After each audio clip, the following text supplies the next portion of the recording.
The year is 1804. On the sun-scorched plantations of Saint-Domingue, the world's richest colony built on sugar and blood, the greatest slave uprising in history is reaching its climax. The Haitian Revolution, fierce, fiery, and unstoppable, has torn the island from the grip of French tyranny. Amid this storm, you are no longer a nameless body chained to cane fields. You are Mano Baptiste, a former slave, now the reluctant helmsman of a rebel schooner once used to haul sugar and human cargo. Freed by mutiny, thrust into chaos, your hands now grip the wheel. Behind you, survivors. Ahead, open sea French warships and reefs sharp as teeth. The choices you make tonight will decide more than your fate. They may shape the future of freedom itself. Before we set sail into smoke and storm, take a moment to like this video and subscribe to the channel if these tales move you. It helps us reach others who still listen for history in the dark. Now steady your breath. The sea waits and history rides its waves. The fire started not with a torch but with a scream. It cuts through the humid hush of early morning, like a whip, sharp, desperate, cracking against the cane stalks. Somewhere someone's world is ending, and as the smoke begins to rise, you know yours is only beginning. The plantation has turned. The cries of pain no longer come from the backs of slaves, but from the throats of masters. You hear them from your hiding place beneath the collapsed frame of a drying shed, smell their blood in the scorched wind. The night before, you were still a body in chains, blistered and bent over the cane rows. Now you're ash-covered, barefoot and free, sort of. There's no real word for this kind of escape. No rope was cut. No gate was opened. The walls simply burned, and the watchers were too busy dying to notice you slipping out with nothing but a wet rag around your waist and your grandmother's last word whispered in your mouth call. Run. You run until your feet split, until the sugar fields give way to mangroves, until the earth becomes sponge and the roots claw your ankles like hands of the dead. The smell of fire follows you, sweat and sweet smoke, like burnt molasses. But so do other things. The sound of boots, the snap of musket flint, the fear that crouches in your ribs and laughs every time a branch snaps underfoot. The coast comes too fast. One moment you're pushing through hanging vines, and the next you're staring down at black water lapping over salt-bloated roots. There's nowhere left to run. That's when you see it. A ship's silhouette moored just beyond the reach of the trees. A schooner narrow and light, its sails still furled and its hull low in the water. Sugar runner by the look of her.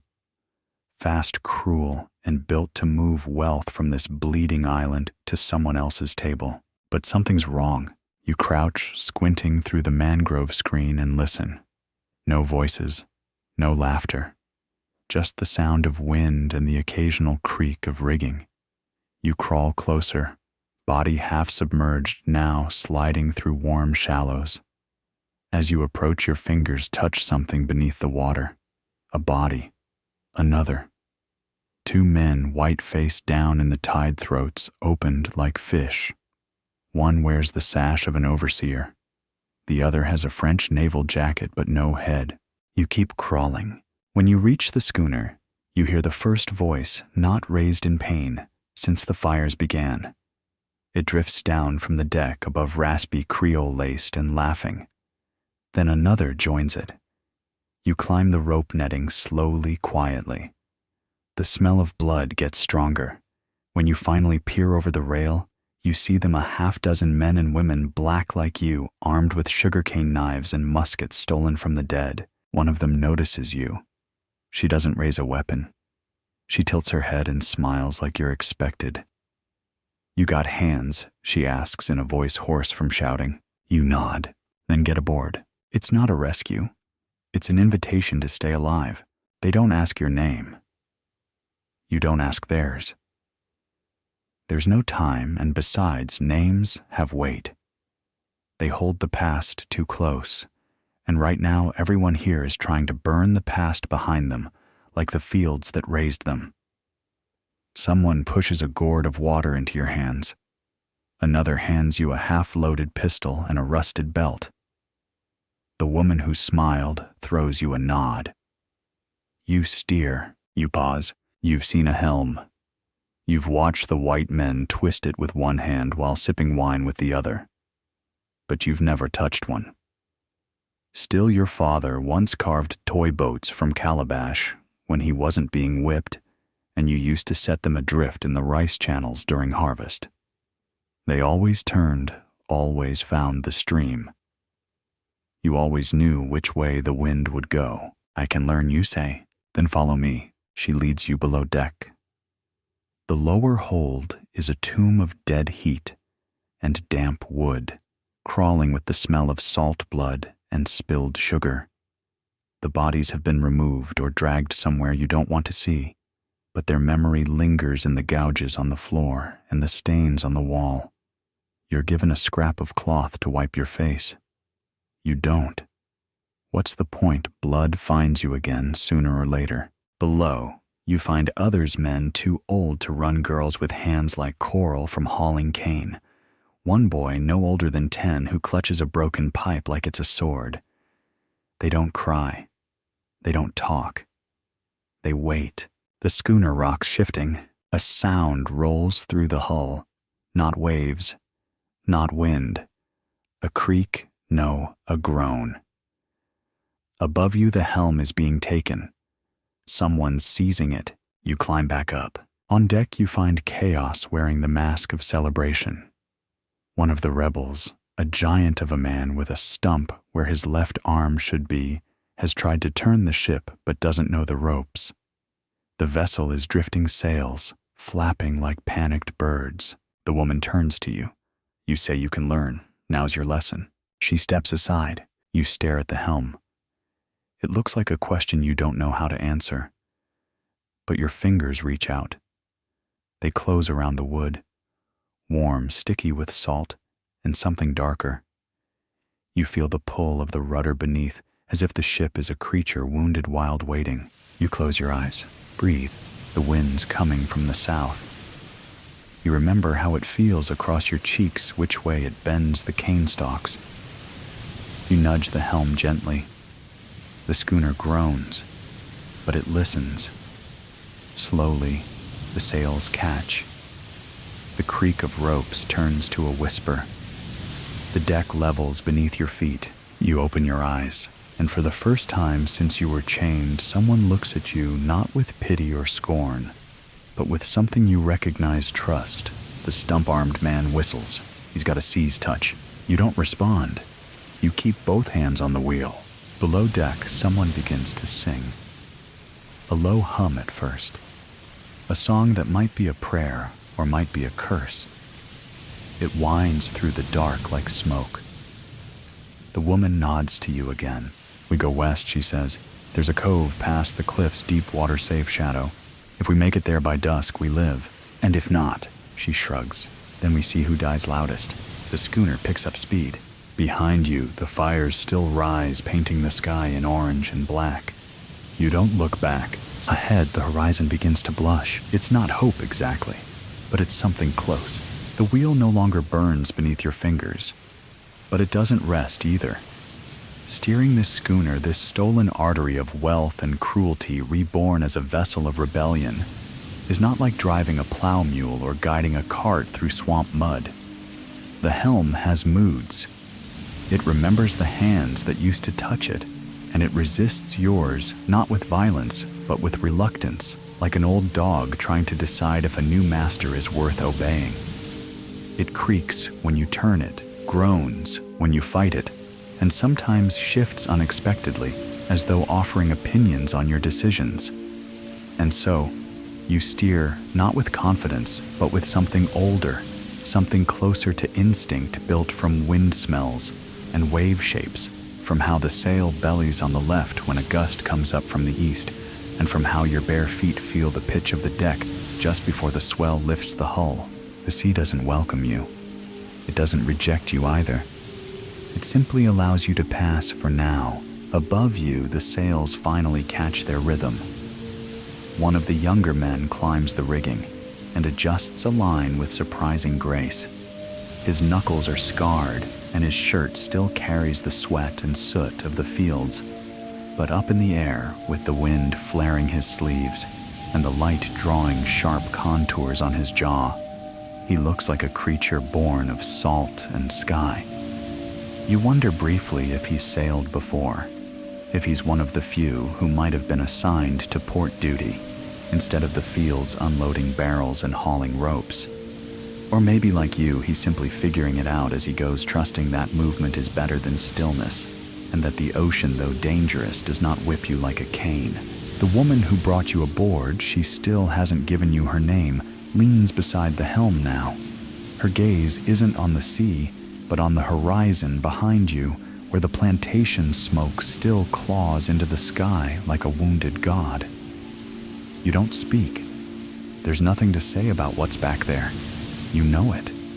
She knows it. Everyone aboard knows it. The burning fields are not just a mark of escape. They are a declaration. They shout to every ship and outpost within 50 miles that something has happened. Something monstrous and beautiful and irreversible. The French will come. The brigs, the cutters, the loyalists. They'll all sail for the smoke. And if they find a stolen sugar runner skimming west with a crew of rebels, they'll do what colonizers always do, chain, drown, and forget. You've bought us minutes, she says softly, almost to herself. Maybe hours if they're stupid. You glance at her. Her face is not young, but it is unbroken. There's a cut above her eye that's crusted over a smear of blood across her collarbone. But she stands tall and speaks without trembling. You wonder what she was before the sugar, before the knives. Maybe a midwife. Maybe a priestess in a village that no longer exists.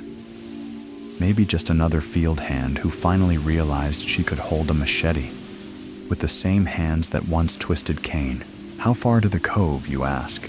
Not because you doubt her, but because it matters whether you'll need to sail fast or sail clever. Too far, she says without smiling. But not impossible. That's the best we ever get. As she turns the boy from below, pipe still clutched like a talisman scurries up from the hatch. He doesn't ask permission. He just walks to the rail and stares at the waves like they might answer a question he hasn't said aloud. He's got that look you remember from childhood, the one you wore when you wondered why the sky didn't fall or why the stars stayed stuck.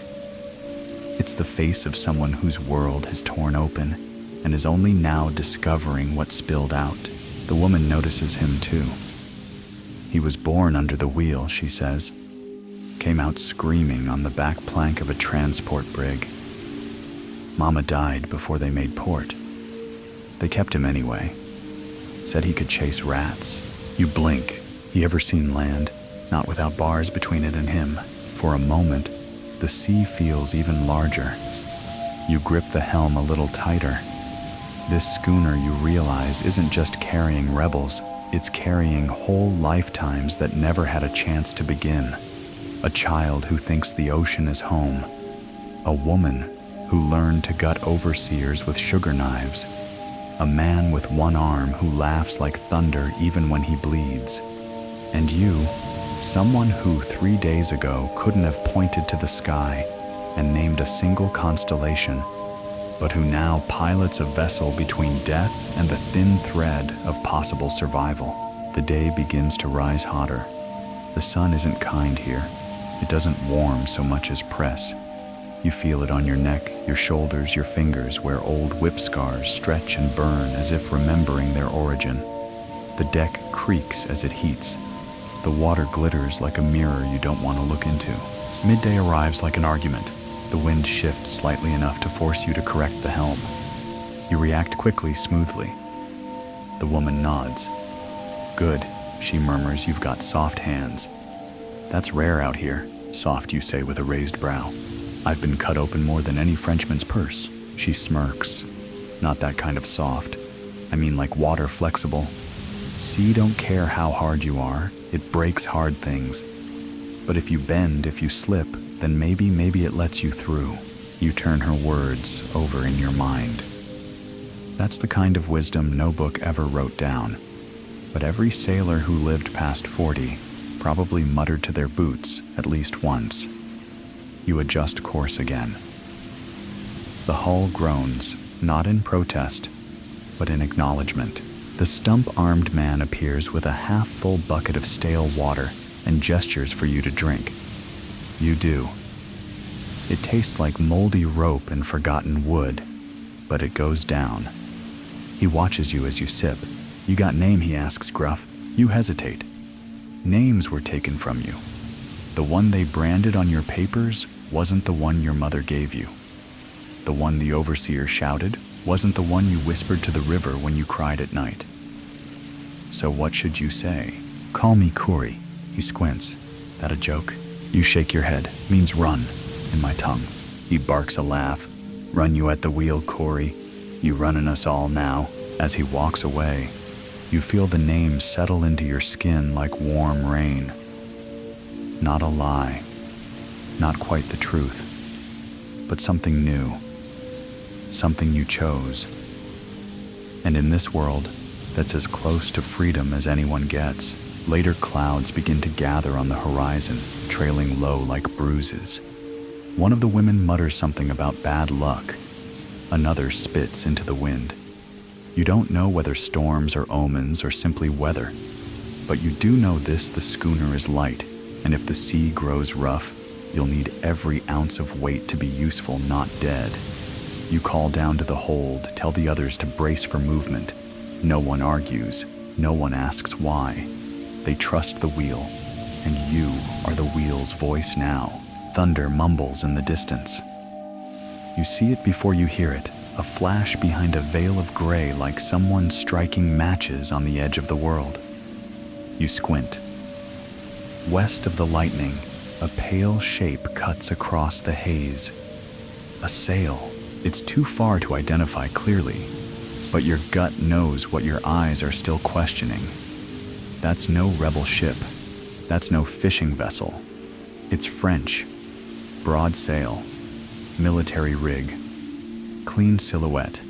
It's coming slow but steady, like a shark that smells blood. You call the woman over. She squints too and curses under her breath. Didn't expect them to find us so quick, she mutters. They see us. Not yet. Maybe they will. A pause. Then she looks you dead in the eye. We got 3 choices. Drop anchor and hide. Run for the reef. Or steer out deep into the open. You think fast. Anchoring means trusting shadows to protect you. Reefs mean you might rip the hull. Open sea means speed, but no cover. You grip the wheel and feel it shiver slightly, as if aware it's about to be tested. They'll follow if they see us, you say.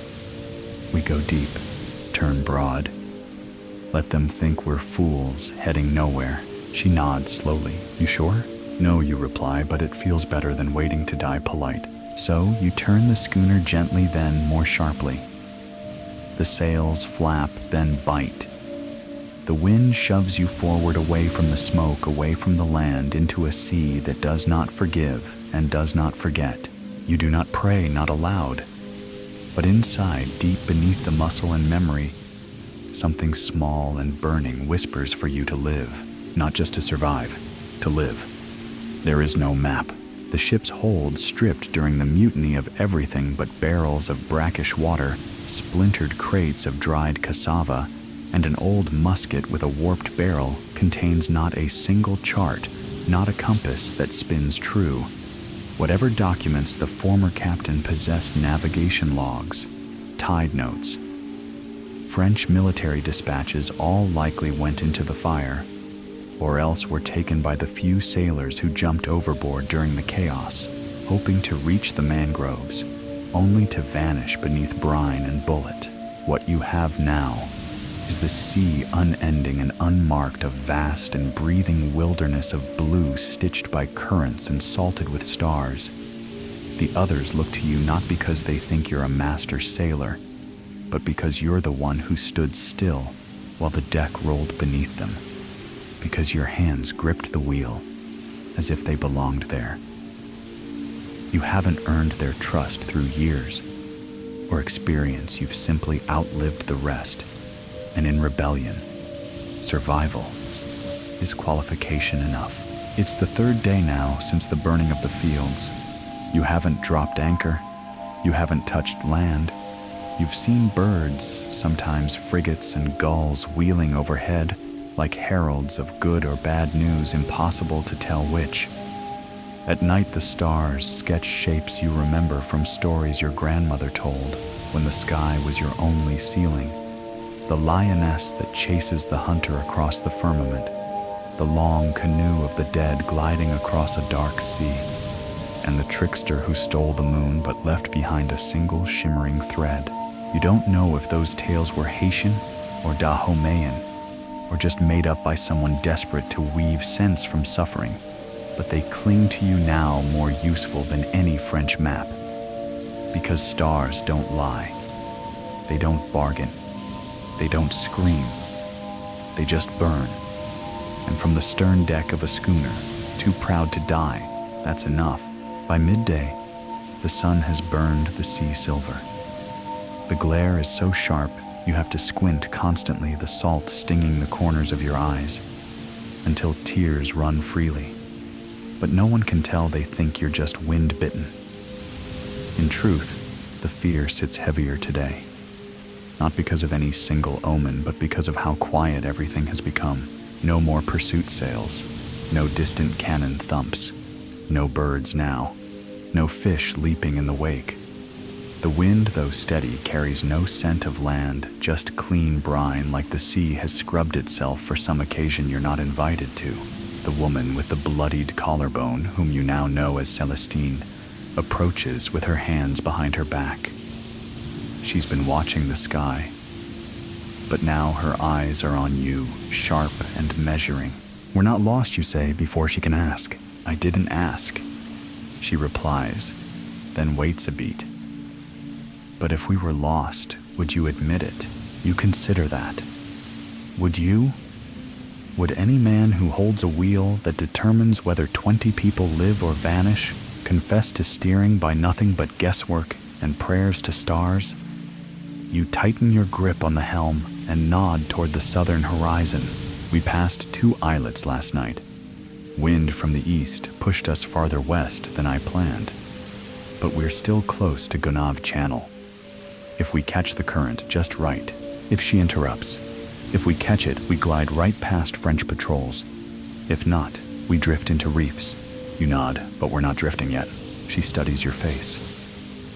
Then, as if satisfied that your doubt hasn't eaten you whole, she pulls something from behind her back, a carved bone disc blackened on one side and etched with lines like spider legs.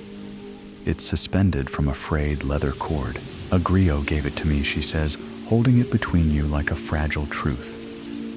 Said it used to belong to a maroon sailor, the kind who escaped a slaver's deck and disappeared into the sea caves. Called it a Zetwal Dan a tooth star. Said it points where your spirit's meant to go. You raise an eyebrow. It's a compass. It's older than compasses, she says, or dumber than one. Depends on who's holding it. She hands it to you. The bone is warm, smooth as river stone, but etched so deeply, you can feel the lines like rivers beneath your fingertips. You turn it once. The darkened side always tips downward no matter how the wind turns. Whether by balance, charm, or trick, it acts like a pointer. But where it's pointing, you don't know. You tie it around your wrist. Celestine gives a small nod and walks away, leaving you with the helm, the sea, and now this strange sea-worn relic that promises nothing but direction without explanation. As the day stretches longer, the schooner enters an area where the water darkens in bands from turquoise to navy to something so deep it looks almost black. The depth changes beneath you, though the surface stays smooth, almost suspiciously so. The air grows warmer, sticky, and the sails luff slightly. That's when the first shadow appears, not in the sky, but in the sea. A shape not fish, not reef slides beneath the ship.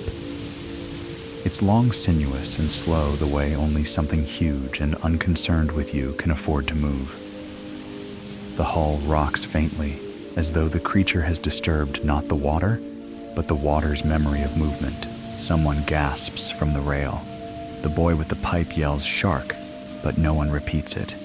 They know better. Sharks have a rhythm. This was something else. Celestine appears beside you again, not panicked but alert. "We're over the trench," she murmurs. "One of them. The old trench." You nod slowly, not sure what that means, but feeling it. The pressure in the air is different. The water here is not just deep, it is ancient. The woman who had spit into the wind yesterday now murmurs a song under her breath, something old and wet with vowels. She drops a coin into the sea. Not for payment, you suspect, but for silence.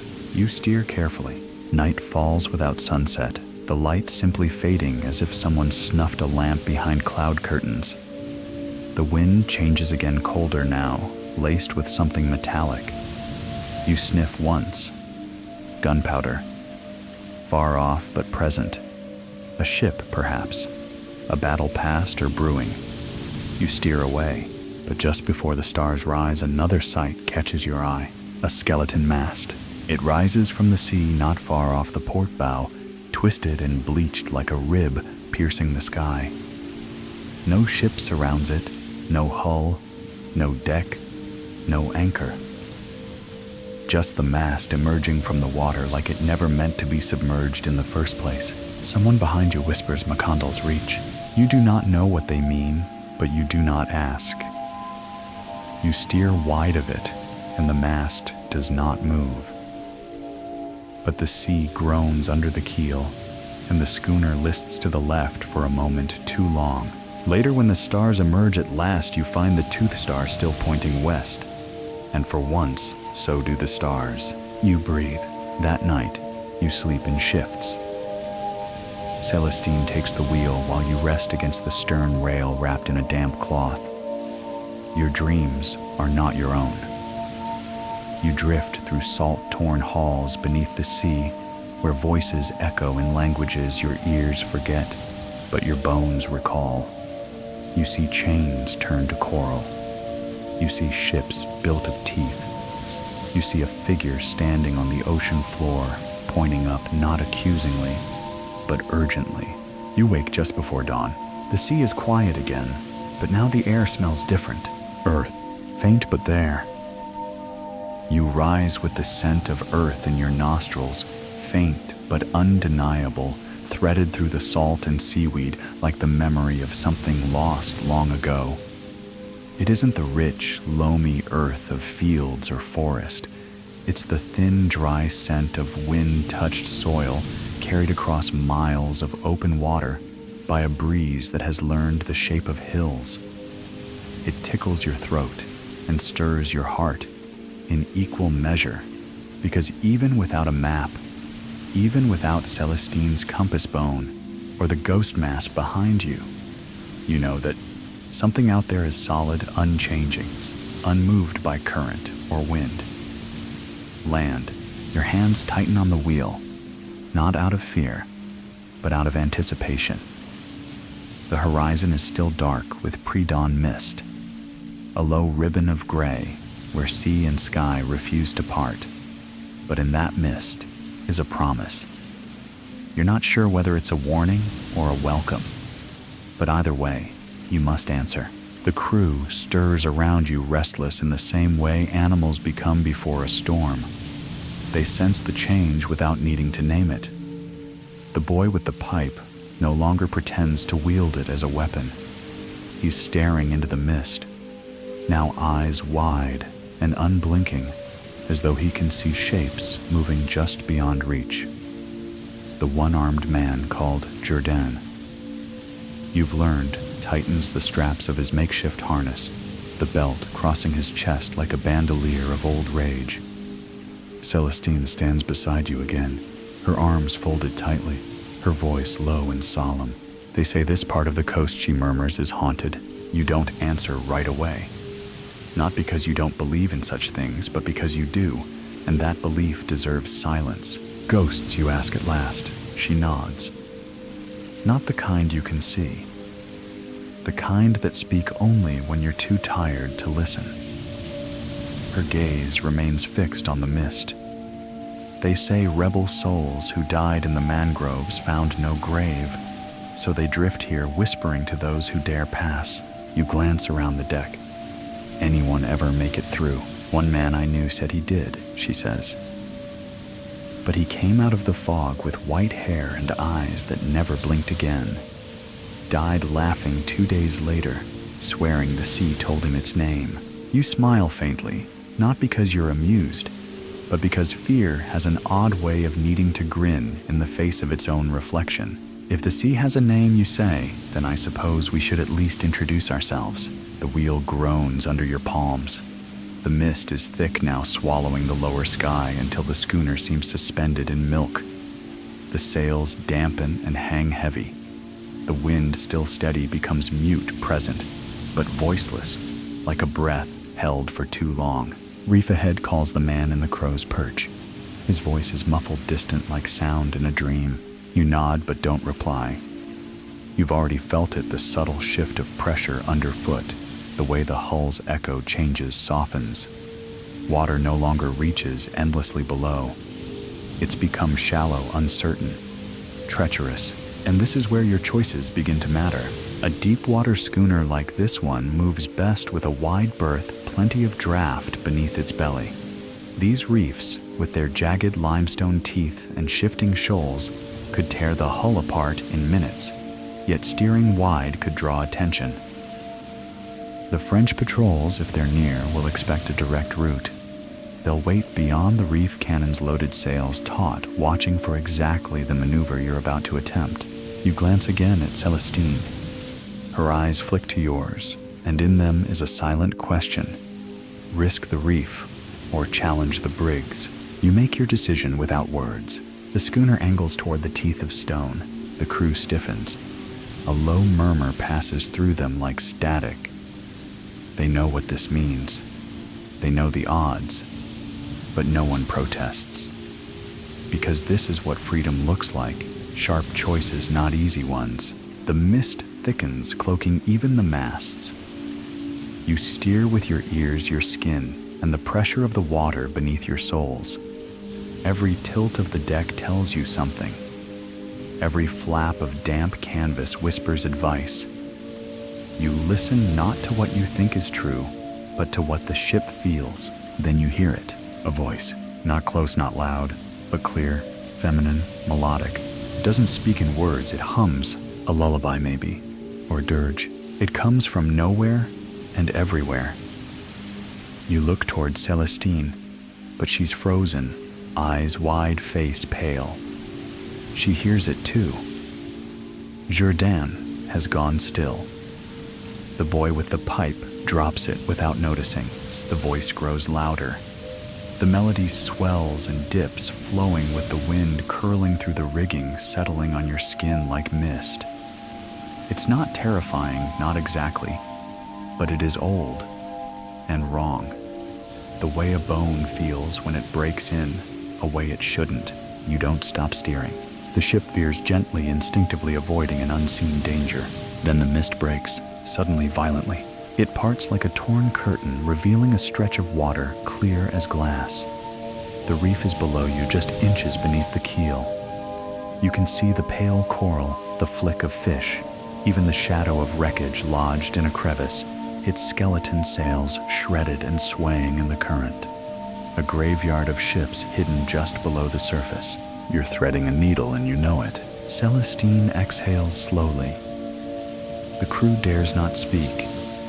You guide the schooner forward, inch by inch, never blinking, never breathing too deeply. The sails hang heavy.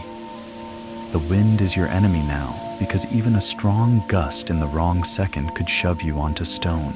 But you keep moving, past a cluster of sea fans that resemble reaching hands, past the wreckage of a slave bark, its iron shackles still clinging to the railing, past bones, yes, bones tangled in kelp and netting their mouths open in silent warning. And then you're through. The depth opens beneath you. The water darkens once more. The schooner rises slightly, no longer pressing against the shallows, and the voice is gone. Not faded, not distant, gone, as if it never existed.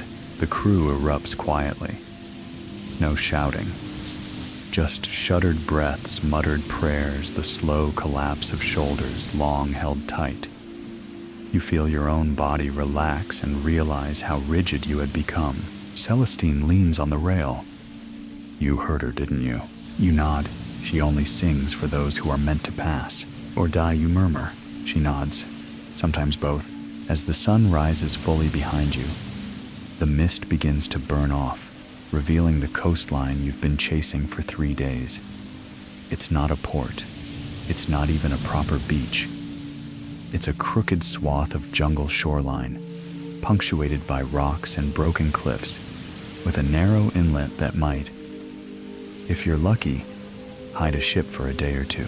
But beyond the inlet, higher on the slope, is a fire, controlled, contained, smoke rising in a thin, deliberate spiral. Not wild, not French. A signal. Celestine sees it and straightens. They're still there, she breathes. They haven't been taken. Who, you ask? Our people, she replies. The ones who started the first fires. The ones who never stopped fighting. They've been hiding here, waiting for someone to bring them a way out. You stare at the fire. It flickers steady and unwavering like a heartbeat. Or a lighthouse. You grip the helm once more and begin to steer. This time the wheel moves easily beneath your hands, as if the schooner too has decided it wants to live. The inlet narrows as you draw near its edges, framed not by white beaches or welcoming sandbars, but by jagged stone outcroppings, their surfaces dark and wet, like the backs of sea monsters sleeping just beneath the tide, crusted with barnacles and slick with the green smear of algae that seems to breathe in rhythm with the swell. Above the rocks, the jungle presses close to the shoreline, a chaotic snarl of towering palms, broad-leaved breadfruit trees, and twisting vines that crawl over each other in a fevered tangle of green, their roots exposed in some places, clinging desperately to the eroded soil, as if reluctant to let go of the earth that has borne witness to so much spilled blood. The schooner glides forward now with a strange grace. Not the arrogant speed it once flaunted when it was laden with crates of sugar and barrels of molasses for colonial tables, but a cautious dignity that feels earned, as though even the vessel itself understands that this journey has become something far greater than mere flight from pursuit.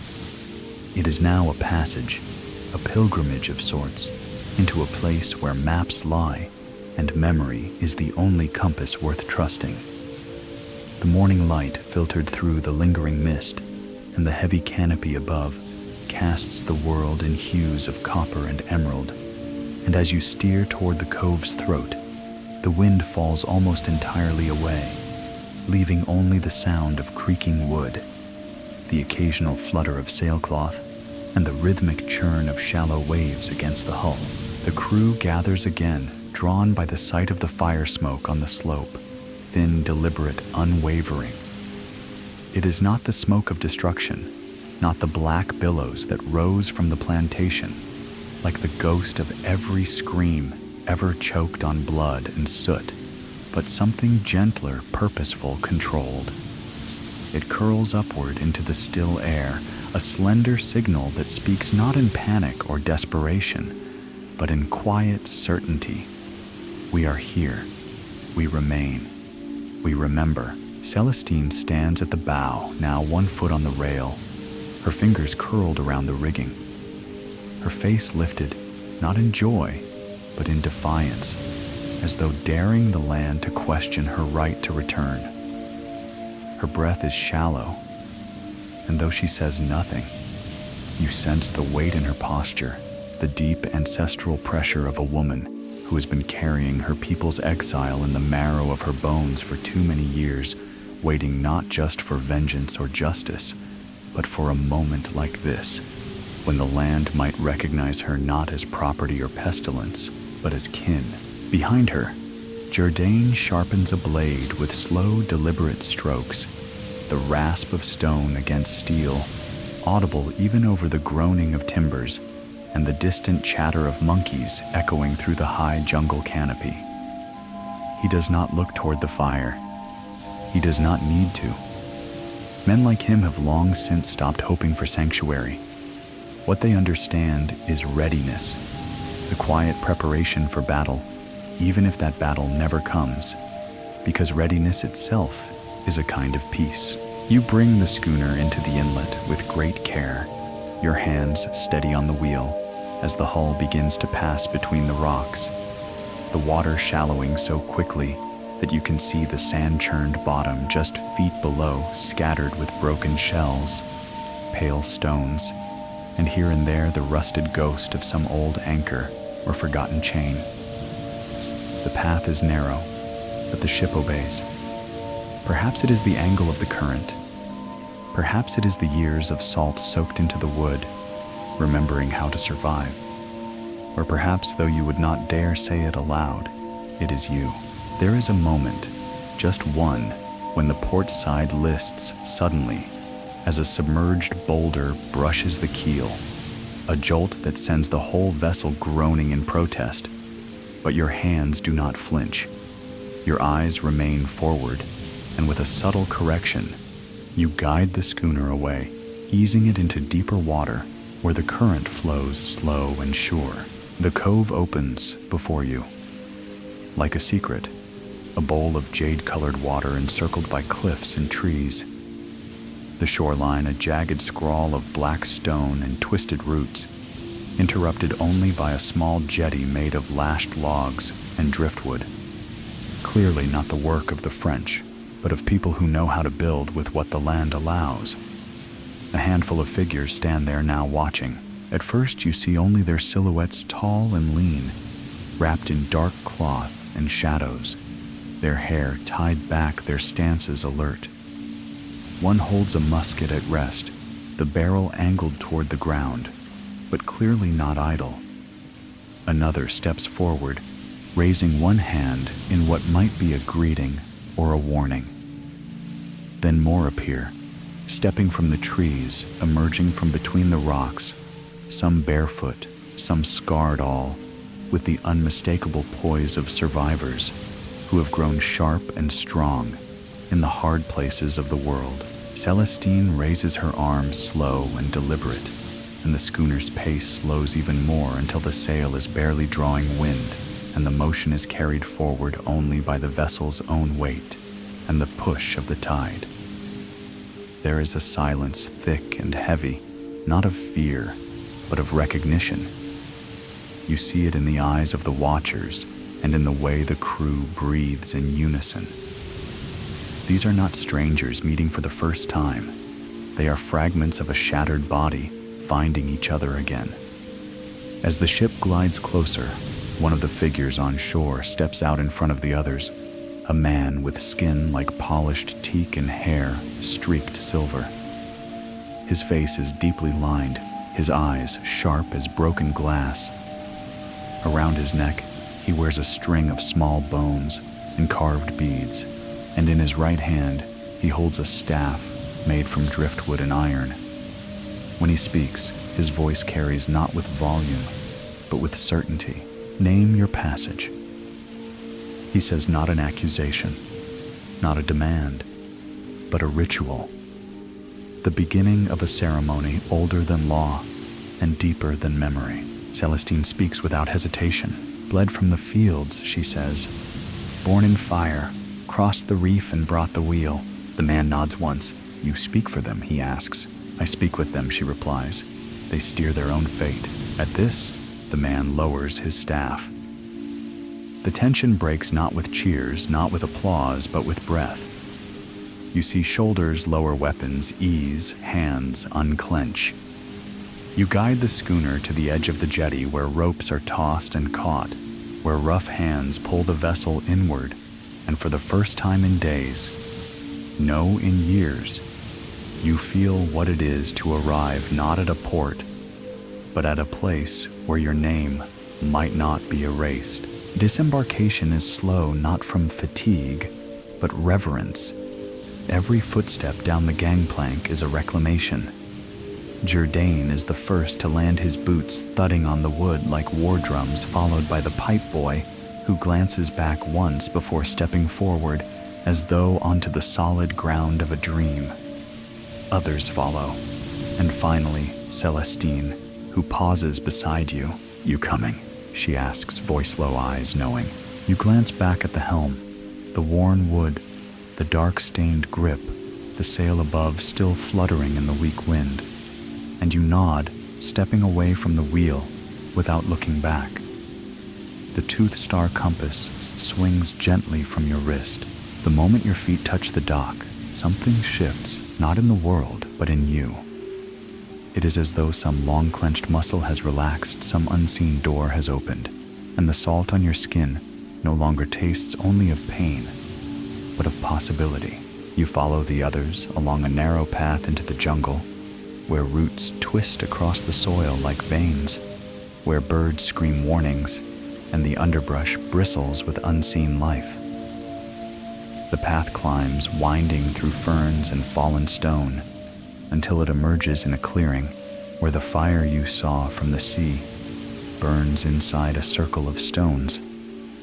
Around it, seated or standing, are more rebels, more survivors, more exiles returned, and in the middle of them, surrounded by silence, stands a woman, older than Celestine, barefoot hair tied in long gray braids, eyes as still as water in a grave. She speaks your name, not the one the French wrote on chains, not the one you shouted in fear, your real name, the one only your mother used when she rocked you to sleep, the one you thought had vanished beneath ash and whip. She speaks at once, and the circle nods, and the fire crackles, and the sea far below withdraws in peace. Night settles over the cove with the thick, drowsy weight of a warm blanket soaked in brine and blood pressing down from above, with skies inked in indigo and streaked with clouds like faint brushstrokes across a canvas not yet dry. The stars slow to emerge behind the shroud of smoke and mist that still lingers on the horizon, as though reluctant to shine their pale truths upon a world that has spent centuries cloaked in darkness. Yet despite the closing of daylight, no one aboard the schooner or among the rebel camp, nestled in the folds of jungle above the inlet, retreats to sleep.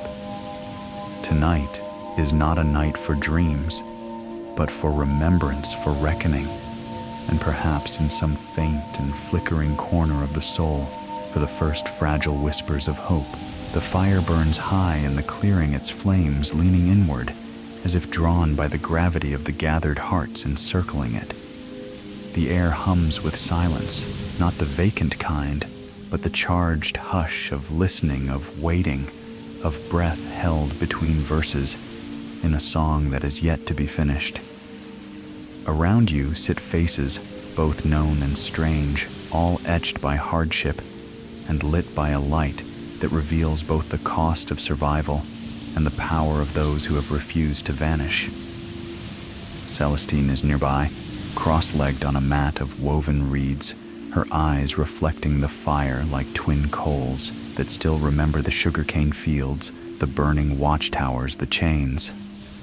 Jourdain stands behind her, like a tree stripped by lightning, but not felled.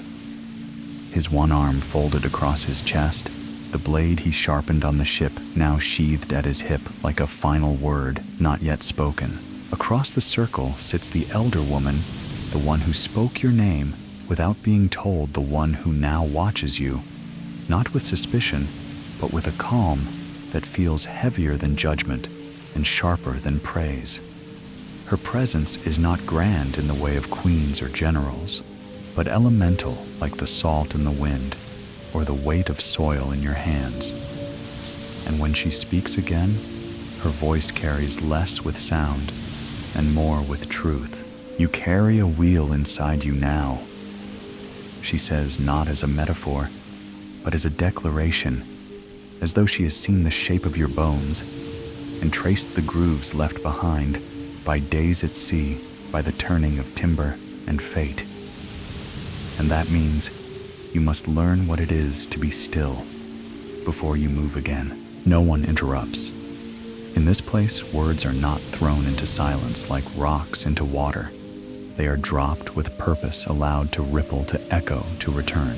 She lifts her hand, and a younger man approaches, carrying an object wrapped in cloth. He kneels beside her and unwraps it with slow reverence, revealing what appears to be a bowl, but not of clay or metal. It is carved entirely from black wood, dense and polished its interior, lined with bone fragments and etched symbols that shimmer faintly in the firelight, as if the flames themselves are reading them. Inside the bowl rests a mixture of ash sea salt and something darker earth, perhaps, or blood long dried. This is the memory of the reef, the woman says. The passage you crossed today has swallowed 1,000 dreams, 1,000 bodies. You sailed it awake with eyes open and hands steady. That does not go unnoticed. The bowl is passed from hand to hand, each person adding something to it: a bead, a strip of cloth, a coin bent by fire, a tooth, a feather, tokens of survival, of grief, of defiance. When it comes to you, the others wait. You reach into your belt and pull free a scrap of sailcloth you tore from the schooner's edge just after passing through the coral teeth, still damp with seawater, still smelling of rope and gunpowder. You place it into the bowl. The woman nods. Now, she says, you must understand the tide that comes next. Her words drift into the air like smoke, and as the fire leans forward once more, she begins to tell a story. Not a fairy tale, not a myth, but a remembering woven from the threads of time and truth and wound tightly around the core of this place. She speaks of the Maroons who fled to the high cliffs before the first cane was ever planted, of how they etched signs into the bark of trees to lead others through the green maze, of how they built boats from cedar and silence boats that glided without oars, boats that carried dreams into the wind. She speaks of French ships wrecked not by cannon, but by curses their captains driven mad by laughter that rose from the waves. She speaks of chains turned into fishhooks, of bullets melted into charms, of a woman with fire in her hands who danced through musket fire and left behind only footprints glowing in the ash. She speaks of a time before names were stolen, before gods were drowned in the salt mines, and ancestors were sold in silence. And she speaks of now, of this moment, where those who lived through the burning must decide whether survival alone is enough, or whether freedom demands more than breath. The fire burns low by the time she finishes, and no one claps, no one cheers. They simply sit with her words, letting them settle like dust on their skin, letting them sink into the cracks left by hunger, by grief, by the terrible beauty of resilience. It is Celestine who speaks next, rising not with ceremony, but with the slow determination of someone who has walked barefoot through coals and come away with fire still licking her heels. We have a ship, she says simply.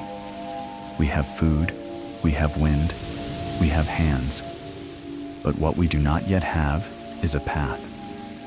We can run, yes. We can hide in coves and mangroves until the French forget our names. Or we can cut a line straight through the heart of their trade routes and show every soul still bound in the fields that the chains can be broken. There is no applause, no great declaration of unity, but the shift in the air is palpable, like a weather front turning, like sails snapping taut before a storm.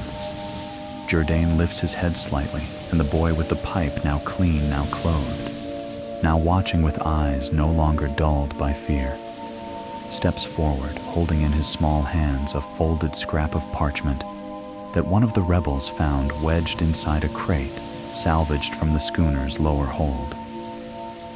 It's a French merchant's ledger, filled with numbers and notes and routes scribbled in hurried quill. "They're moving gold through Saint-Marc," says one of the men. "Slaves, too, ships full of them." "And we have a ship," Celestine repeats. "We don't need their charts. We just need the wind." You feel every gaze turn toward you, then not with pressure, not with blame, but with expectation. Not because you are a savior or a symbol, but because you are in this moment the one who holds the memory of the wheel. You step forward. Your voice does not rise, does not tremble. "We sail at dusk," you say. "Let the wind hear us coming." The fire roars. The stars emerge full now, watching in silence. And far out beyond the reef, the sea begins to stir.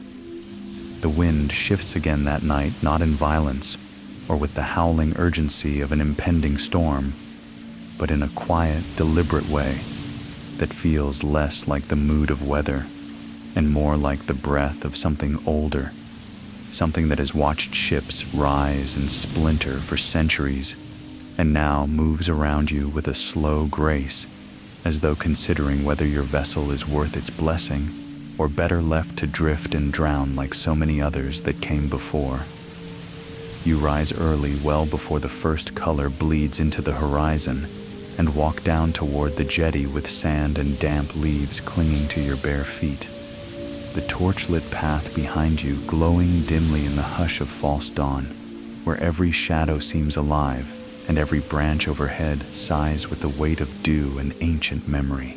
The schooner resting in the narrow mouth of the cove like a beast too exhausted to lift its head, waits in stillness, her sails furled but straining gently in their bindings as though the wood and canvas themselves sense what lies ahead. Movement, danger, the promise of new horizons, and the certainty of pursuit. Her hull bears the scars of coral teeth and musket fire, the long bruises of wind battles, and yet she floats proud, a silhouette against the last velvet folds of night sky, her figurehead a crude carving of some nameless sea woman glinting faintly with sea salt and fire ash. She is no longer merely a stolen tool of commerce. She has become, in the eyes of all who follow her, a vessel of defiance of transformation, a bannerless standard rising not in allegiance to any nation, but to the stubborn, flaming will of the unbroken.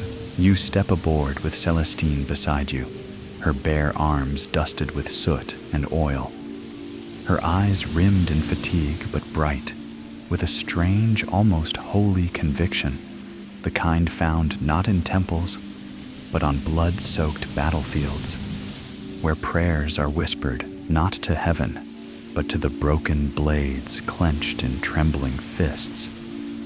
Jourdain stands at the stern, fastening a coil of rope with one hand, and his teeth humming a low rhythm that sounds like a morning chant, until you realize it's the same cadence the field hands once used to lift barrels onto ox carts. Back-breaking labor turned into music by necessity, transformed now into something more than survival, something that for the first time begins to feel like ownership. The rest of the crew, those who stood with you during the mutiny, those who emerged from the jungle's grip like revenants, and those who arrived in the quiet hours of the night on dugouts and rafts and lashed together rain drums drawn by rumor and flame, all move with a kind of controlled frenzy. Their tasks rehearsed, not through training, but desperation lines are secured. Barrels of cassava, mash and salted fish are stowed with care. Crates of powder wrapped in oilskin are tied down tight, and the handful of muskets scavenged from French bodies are checked and rechecked by hands that once only knew how to harvest cane, to carry rocks, to bury children too small for graves. Above you, the sky begins to pale, not with soft golds or pastel blues, but with the bruised violet of a sky that has seen too much death and now prepares to watch more. The reef mouths yawn silently beyond the cove's edge, and you steer the schooner slowly past them once again, this time not with fear but with reverence, as though acknowledging the cost of your first passage and asking permission for another. The ship slides forward, groaning slightly, the timbers creaking like old knees at the edge of a dance until the cove falls behind you, and the open sea stretches wide, indifferent and infinite. There is no cheer as you clear the last rock. There is no cry of triumph, no drumbeat or song. Instead, there is only breath, long, steady, and unified, the shared exhale of a crew that knows full well what it means to pass from shelter into exposure from hiding, into confrontation from history, into the jagged teeth of the future. The plan, if it can be called, that is simple and reckless. Sail north by northwest along the old slave routes, intercept the merchant brigantines, ferrying gold and sugar and flesh from Saint-Marc to Cap Haitien. Strike where the French do not expect resistance. Seize what can be seized and disappear into the smoke before the cannon roars. You have no flag, no letter of marque, no nation behind you, no gods who still speak your language in the ears of kings. But you have wind, you have hunger, and you have a ship that obeys your hands, like it remembers who first built her bones. For 2 days, the sea opens her belly and lets you pass. The sails swell with wind from the east, and the schooner cuts through the swell like a blade through ripe fruit, each wave parting reluctantly, as if unsure whether to yield or fight. The crew adapts with a speed that would shock even seasoned sailors. Celestine charts the stars with a practiced eye, using no sextant-only memory and the strange carvings etched into the bone-tooth compass. Jourdain mans the tiller during long watches, his remaining hand steady his legs, braced wide, a living mast rooted in experience. The pipe boy, now given the name Petit Feu by his shipmates, scrambles up and down the rigging like a monkey set loose from a dying plantation, his small hands quick with knots and his face streaked with sun and laughter. Each night, a fire is lit in a lantern shielded from view, not for signal, not for warmth, but for memory. A flame fed with drops of sugar and bits of dried cane leaf. A ritual forged aboard the ship itself, where those who were once made to kneel in the dust of boiling houses now stand tall above the sea, feeding a flame that will never again be used to sweeten a tyrant's tea. The wind carries the scent of that burning across the deck, and it becomes your incense, your offering, your unspoken vow. It is on the third morning that you first see her, the French brigantine, pale sails full and proud, cutting a clean path across the water ahead of you, her decks lined with crates and her wake foaming bright in the hard morning sun. She is faster than you expected, and sails without escort, arrogant, unaware, or simply certain that her presence on these waters need not be challenged. You call your crew to readiness, not with a shout, but with a gesture. Celestine nods once and moves toward the powder crates. Jourdain sharpens his machete, slow and deliberate. Petit Feu clambers up to the crow's perch, spyglass in hand. The others gather, clutching rusted blades, loaded muskets, hooks, and spears made from broken tools. There is no uniform, no drill, but there is resolve. You take the helm. The sea leans in. You adjust your angle, catching the wind at just the right slant to close the distance without seeming to chase. The schooner hums beneath you, and you speak to her not with words, but with pressure, with movement, with the slow dance of wheel and rudder of sail and surge. She answers. She wants this as badly as you do, not because of gold, not because of revenge, but because to let that French brigantine pass without challenge would be to remain the thing they made you to remain: silent, invisible, forgettable. You are none of those things now. As you draw nearer, the brigantine does not alter course. She is larger than you, better armed, more richly appointed, but slow to recognize danger. Your crew raises no flag signals, no identity. You come close enough to see the glint of officers' swords at their hips, the smug curve of clean uniforms against pale skin, the piles of cloth and coin stacked neatly near the aft railing. You do not announce yourself. Instead, you steer straight into their memory like a storm. The moment of attack, when it finally arrives, does not begin with the clamor of cannon or the shattering crack of musket fire, nor does it commence with the heroic thunder of voices raised in fury or vengeance.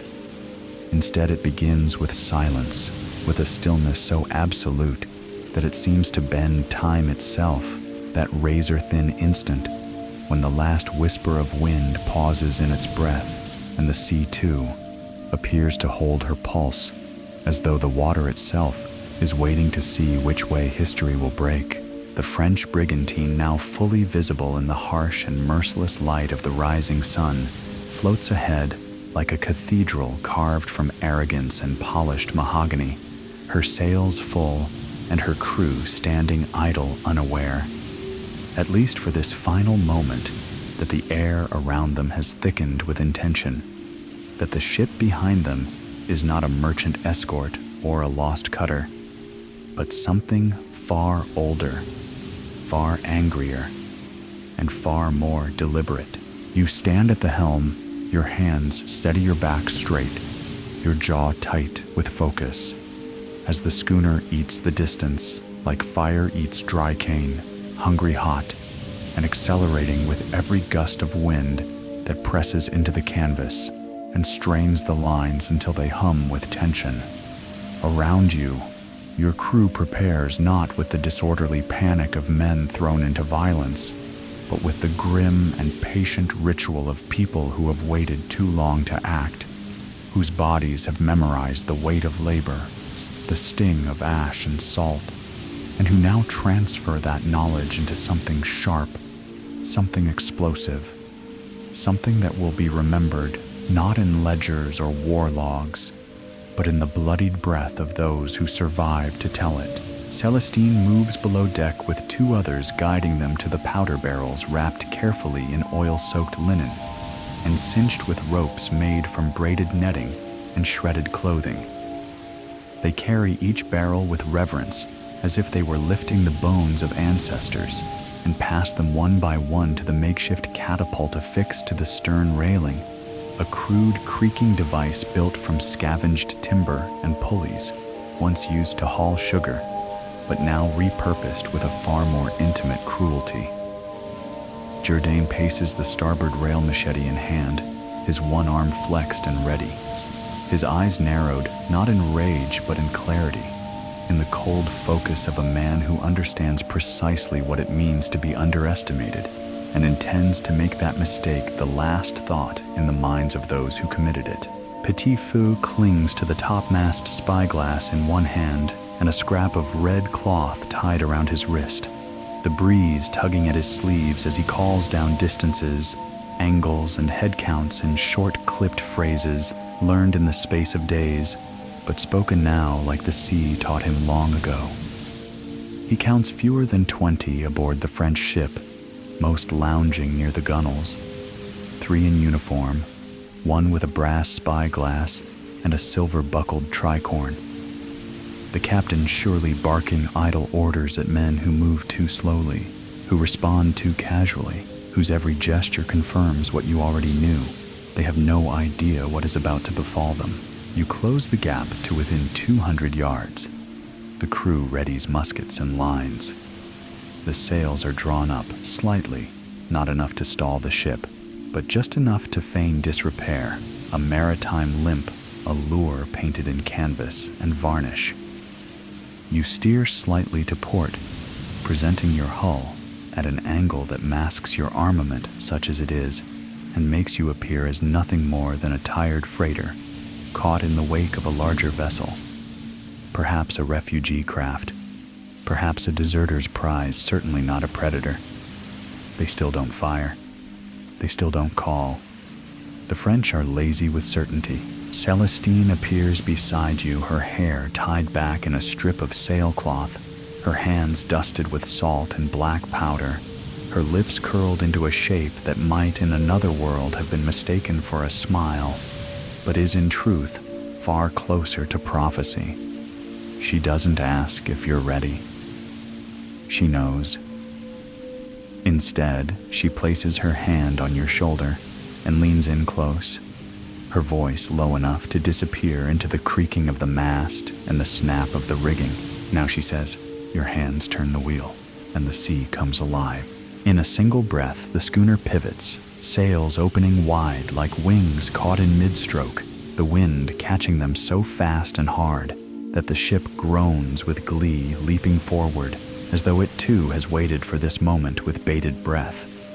At the same instant, 2 powder barrels are launched from the catapult arcs of smoke trailing behind them as they spin through the air toward the deck of the brigantine landing, not with elegance or precision, but with devastating purpose. One strikes the forward deck near the bow gun, exploding in a gout of fire that sends plank smoke and limbs skyward in a burst of chaos, while the second tumbles down the gangway, igniting moments later in the midst of a cluster of stunned men whose bodies rise into the air like dolls hurled by gods. Before the smoke is cleared, your crew is on the move. Grappling hooks fly from the rails, thudding into the French ship's rigging, and masts biting deep into the wood like teeth. Lines are pulled taut. The schooner is reeled in, closing the final distance in seconds. Muskets fire. Not in volleys, but in quick, precise shots aimed by hands that learned to throw rocks at plantation guards, to hurl blades at jackal silhouettes, to strike not with honor, but with need. You leap the gap with the others, your boots landing on a deck slick with blood and charred resin, your fingers tight around the hilt of a rusted cutlass pulled from a corpse you once buried at sea. The French crew scrambles disoriented, many still clutching forks or logbooks, their weapons unready, their discipline non-existent.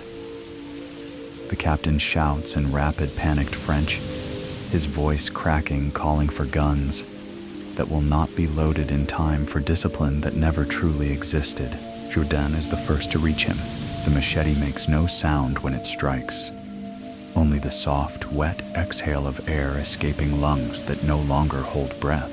You move through the fray like a man not possessed, but awakened, each movement deliberate, each breath steady, each heartbeat. A drumbeat in a ceremony older than empire. You do not kill for vengeance. You kill for space, for freedom, for the boy who watched his mother drown in chains, for the girl who swallowed fire, rather than be taken below deck again for every name scratched out of the census like a bad debt. The fight lasts minutes. When it ends, the brigantine is yours. The dead are laid out in rows, not in honor, but in inventory. The cargo hold, once filled with chained bodies and polished ingots, is now a tomb of colonial excess casks, of rum bales of silk, sealed chests of coin, and a ledger stamped with the insignia of a French sugar syndicate, its pages stained with the blood of an accountant who had no idea that profit could bleed. Your crew works quickly, transferring weapons, food, anything of value from the brigantine to the schooner. Celestine takes the helm of the captured vessel. You set fire to the rear powder magazine. The explosion is not loud, but it is thorough. The French flag burns first, flapping in the flames before disintegrating into ash and smoke that climbs into the sky like a departing soul. You leave nothing behind but wreckage and warning. The sea welcomes you again, not with calm, but with movement, with the long, rolling breath of an ocean that has seen another wrong corrected, however briefly. The schooner turns westward, and behind you, the fire glows. The schooner does not glide so much as shoulder its way through the waves now. Each surge of the sea met not with passive compliance, but with an active, deliberate force, the kind born from momentum that is no longer just physical, but spiritual. A propulsion fueled not merely by wind and water, but by the unrelenting weight of the past and the sudden intoxicating reality of a future not handed down by masters or purchased with coins smelted from blood. but seized, clawed, and carved into being, with smoke-blackened hands and eyes still burning from the light of that first undeniable fire. The wreck of the French brigantine fades behind you, its charred masts collapsing inward like snapped bones its cargo claimed, or consumed its name forgotten before it can be added to any official register. What floats in its place is not ruin, but message and unspoken broadcast to every vessel, fort, and ledger-bound merchant between Saint-Domingue and the distant shores of Bordeaux. The sea now carries a memory that cannot be bought, cannot be whipped, and will not be erased. The crew moves with the rhythm of those who no longer need instruction, only direction. The schooner, though still bruised and imperfect, seems to breathe easier under their touch, sails trimmed with greater precision lines, pulled tighter with each passing hour, as if the ship itself has grown into the skin. It now wears a skin of rebellion, of reclamation of the 1,000 names once stolen, now whispering from beneath every plank, every knot, every creak of the hull. Petit Feu swings through the rigging like a monkey, let loose from the old gods, calling out cloud shapes and wind shifts, with a grin so wide it seems to split the horizon, while Jourdain, his one arm slick with sweat, and dried blood sharpens blades, not for vanity or theater, but for the practical, unceremonious truth that more killing, more defending, more claiming of space will inevitably come. Celestine stands amidships, the wind pulling at her skirts, her eyes fixed on the sun's arc, with the gaze of a woman who no longer sees the sky as ceiling, but as ledger, tracking with silent certainty the balance of storms and grace owed to her people. The bone-tooth compass hangs from her belt, the carved symbols now dulled by salt, but still legible, still humming faintly with that strange pull westward, a direction less geographic than spiritual, suggesting not a place so much as a promise. The idea that somewhere beyond these waters lies not just freedom in the abstract, but freedom made manifest, fields unburnt by cane fires, waters unchained by colonial roots, and children who grow up speaking the names their grandmothers once wept while dying beneath another man's boot. As the day drifts into its golden hour, where every surface, every face, every wave becomes gilded in the soft, honey-colored light that makes even the scars seem beautiful, the mood aboard the schooner shifts from the tension of escape to the deliberation of intent. The attack has changed them. No longer are they fugitives, hoping merely to survive. Now they are raiders, sailors, rebels with direction, defined not just by what they've escaped, but by what they now pursue. Celestine calls a meeting on the aft deck, the crew gathering in a loose circle, some sitting cross-legged on the warm wood, others leaning against barrels or masts, their eyes tired but sharp, their bodies bruised but upright, holding still not out of discipline, but out of a mutual shared gravity. We are not a crew. She says, her voice low, her tone, even we are a signal. Every ship we take, every coin we sink, every flag we lower and burn. These are not acts of war alone, but letters written in fire addressed to every man and woman still kneeling in chains. We are not just freeing ourselves, we are reminding them that they are not forgotten. A murmur passes through the circle. Agreement, yes, but also the weight of what such a path entails. One of the older men, lean and sunburned, his eyes deeply set, beneath a brow furrowed by decades of field labor, raises a hand. And what happens when they send ships 10 times this size? He asks, not with doubt, but with the calm fatalism of someone who has seen empires move slowly and crush quickly. What happens when the French stop sending merchants and start sending war? Celestine does not blink. Then we do what they never expect, she replies. We scatter like wind, vanish like smoke. We stop being a single ship. We become 10, then 20, then 100. The sea is not theirs.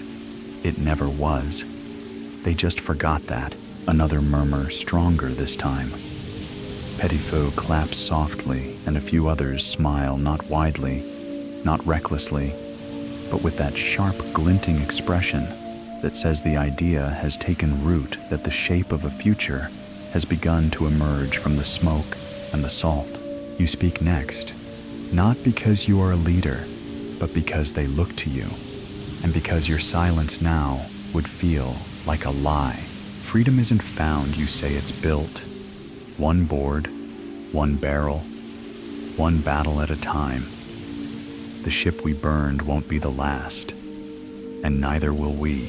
Silence again.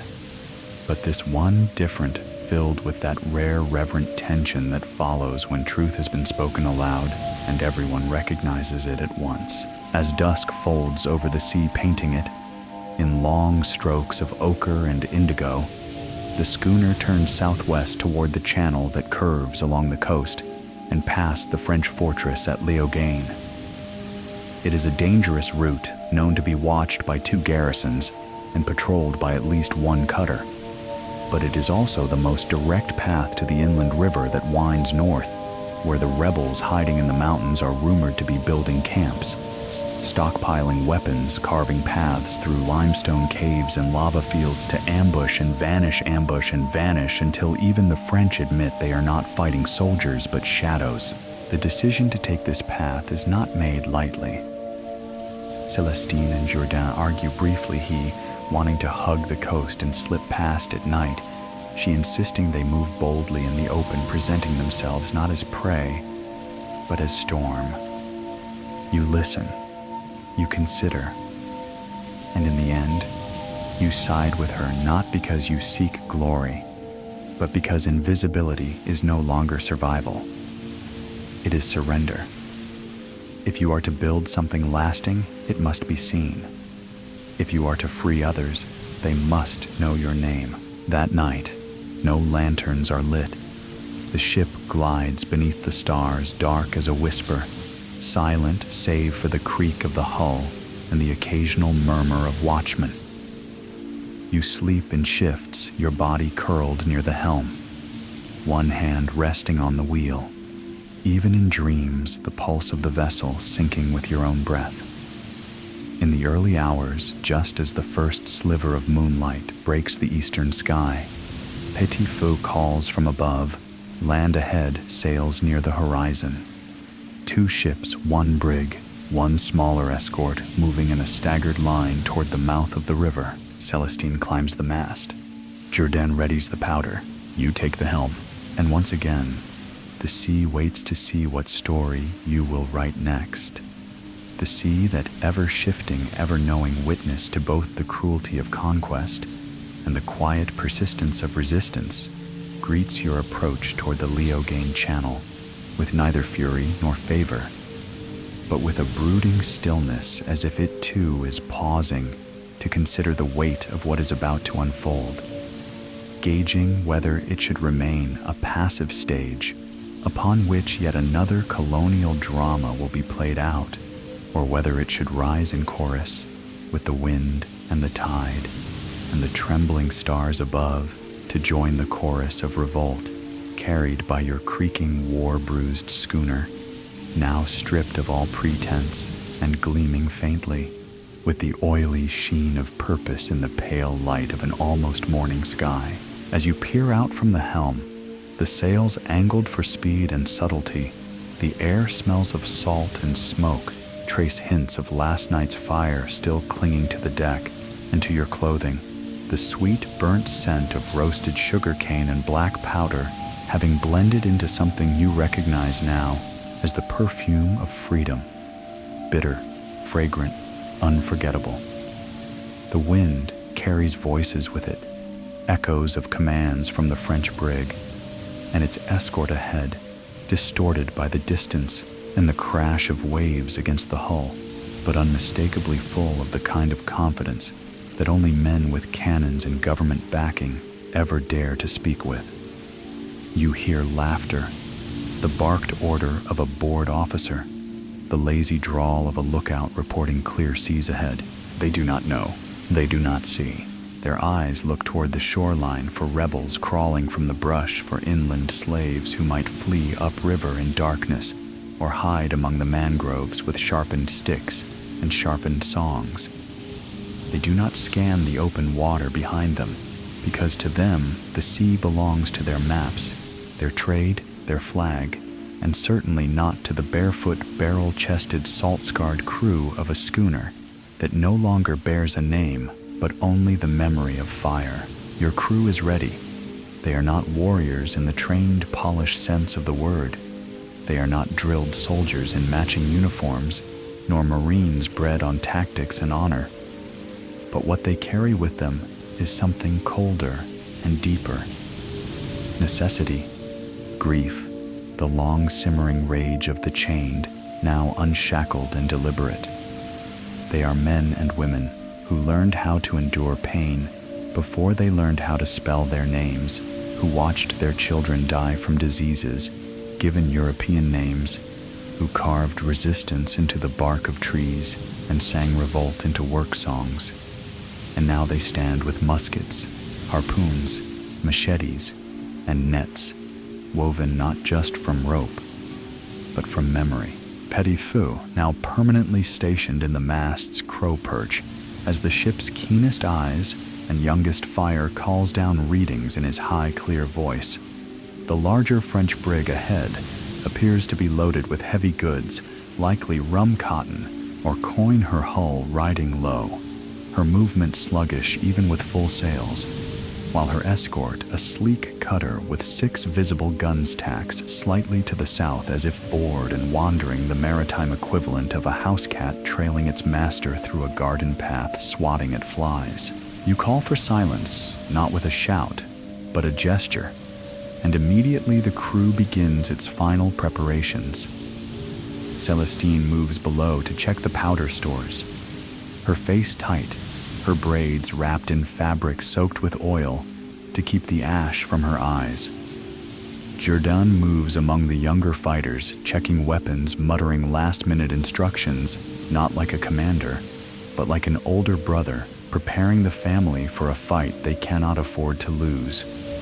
One woman, her name is Celine, a former healer from Jacmel, carries a sack filled with glass bottles wrapped in twine and cloth, each filled with oil rum and powder, each with a cork and a length of rag trailing from the mouth. Fire in a bottle. A gift for the sleeping empire. You tighten the wheel, adjust the sail, let the schooner drift. The brig ahead remains blissfully unaware, her lanterns casting warm circles onto the waves, her crew still meandering the deck like men who have only ever known control. But that is about to change. You give the signal. There is no battle cry, no roar, no spectacle, only movement. Swift, silent, sudden.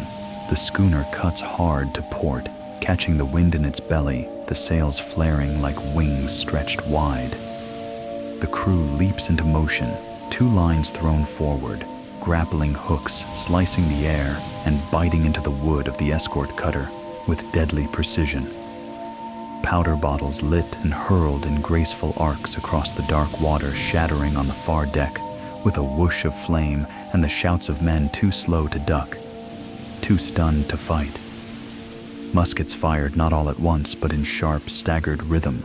Pop, crack, pop. Each shot aimed with the patience of those who know they will not get a second chance to miss. The cutter caught entirely off guard reels.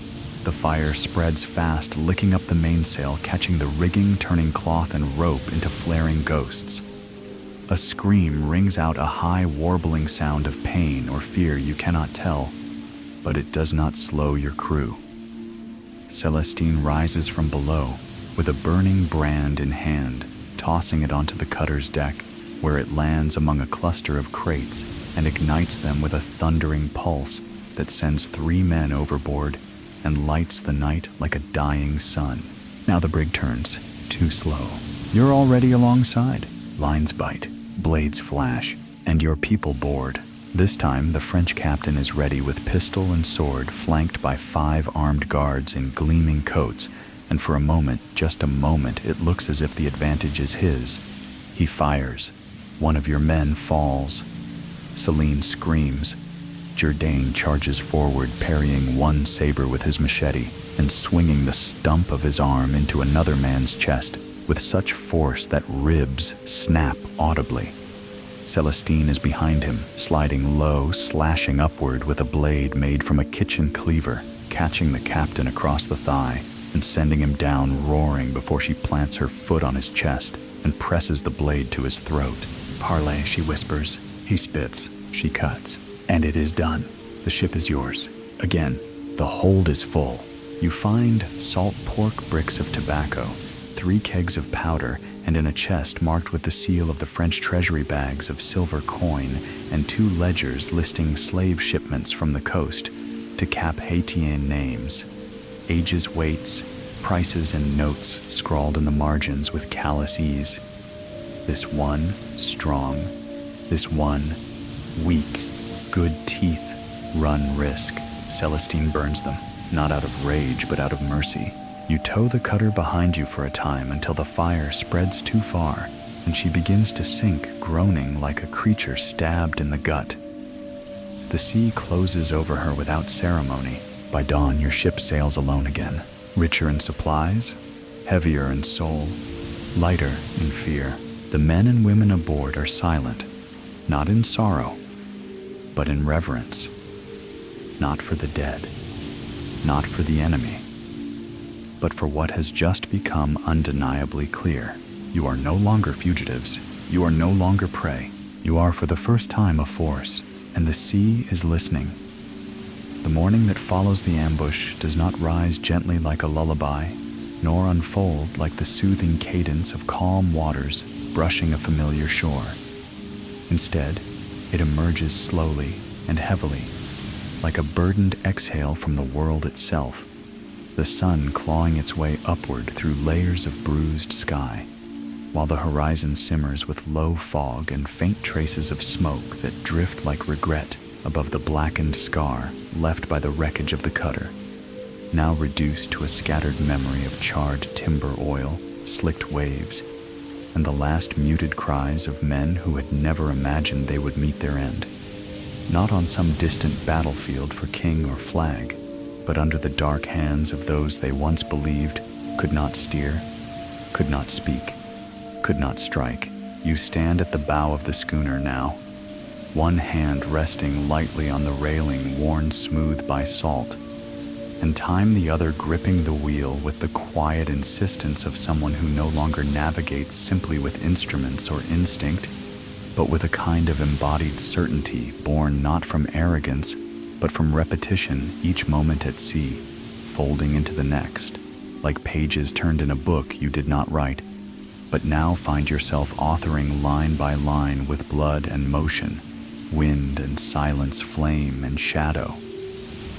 The air carries the heavy scent of salt thickened with the iron tang of dried blood, mingled with the acrid sweetness of burnt tobacco, and the faint, lingering aroma of smoke-dried fruit from the brig's galley, still simmering low in a salvaged kettle, as if daring the morning to offer even the smallest taste of normalcy. Around you, the crew moves with a slow, deliberate energy, not the sluggishness of defeat or exhaustion, but the measured rhythm of people who understand, perhaps for the first time, that what they have begun cannot be undone, that the line crossed last night was not simply the deck rail of an enemy ship, but the invisible border between fleeing and fighting, between desperation and power, between waiting for freedom and becoming its violent, unwavering vessel. Their eyes are sun-hardened and red-rimmed, not from tears, but from wind and powder, and hours spent staring down the terrible clarity of death, and yet beneath the soot on their cheeks and the cuts on their arms, you see something shining. Not victory, for victory is too clean a word, too wrapped in laurels and drums, but something else, something quieter, heavier, sharper. A beginning, Celestine. Her hands now stained from gunpowder, and Herbs sits beside a young girl with a mangled shoulder, her voice low and steady, as she grinds leaves between her palms, the smell of crushed mint and warm blood rising into the air in equal measure. Her gaze is focused, not soft, and her posture is that of a woman who has spent her life building from ruin, not rebuilding in the manner of those who attempt to restore what once was, but building in the truer sense, from nothing, from ash, from what little the earth will yield if asked properly. Jourdain, standing nearby, watches the horizon, with one eye narrowed, the other nearly swollen shut from a blow, taken mid-boarding his machete, now cleaned and oiled, tied to his back. Not like a tool, but like a part of his spine, as if the blade has learned the curve of his breath, and now moves with him, like muscle and memory intertwined. Petit-Feu, exhausted, yet humming a tune with no melody counts, and recounts the supplies with quick darting fingers: 12 sacks of cassava flour, 4 barrels of dried fish, 2 casks of rum, 3 crates of powder, 6 loaded muskets, and over 200 silver coins stamped with a monarch's crest, already chipped from overuse. He records these in a ledger he cannot read, mimicking the marks left by the French quartermaster before they burned his fingers and took his book-turning empire's inventory into revolution's scripture. Others sort through the remaining cargo bolts of cloth coils of rope, 2 cracked spyglasses, a rusted sextant, and a carved ivory crucifix, which no one claims, left dangling from a nail like a question no one dares to answer. 2. It is late morning when you call them to the deck, not for ceremony, not for strategy, but because it is time to decide not what must be done next, but what they are now. You do not climb the mast or raise your voice for. You have learned that real authority does not shout, it listens first, then speaks as if what it says has already happened.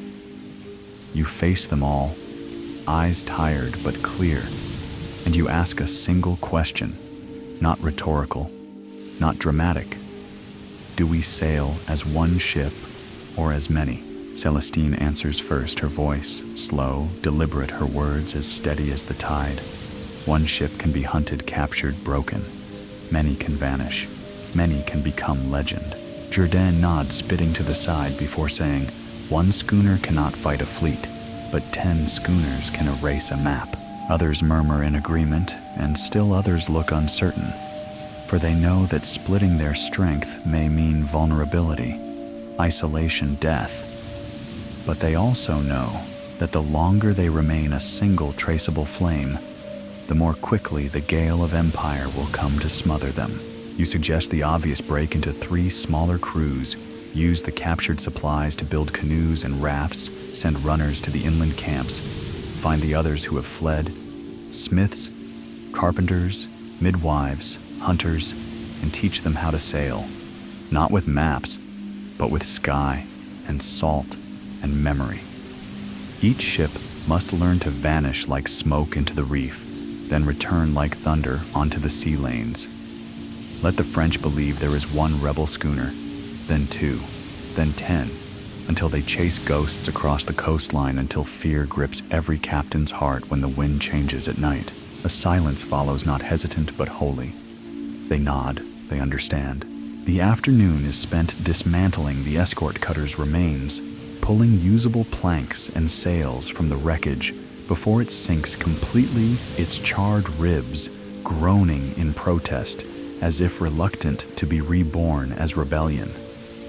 The women sew patches from the brig's silk into flags, not flags of state, but signals: green for safe harbor, red for fire, white for parley, black for strike. Symbols, warnings, language born anew. By sundown, you watch the first raft slip into the current 8, aboard 4 men, 3 women, and 1 child, wrapped in cloth with eyes too old for such a small frame. They paddle with quiet dignity, not speaking, not praying, just moving westward toward a river mouth that leads to the mountains where the guerrillas wait and dream of muskets and sails. another crew begins binding the hull of a skiff, and Petit Feu paints a serpent on its prow, laughing as he declares it will bite the heel of every slave ship that crosses its path. You stay with the schooner, not because she is the largest or the fastest or the most dangerous, but because she is yours, not in the possessive sense, but in the spiritual one. The way a drum belongs to the hand that knows its beat, the way a name belongs to the mouth that refuses to forget it. Celestine stays too, and Jourdain, and Saline, and a dozen others who do not wish to disappear into the trees but to remain where the fire is hottest.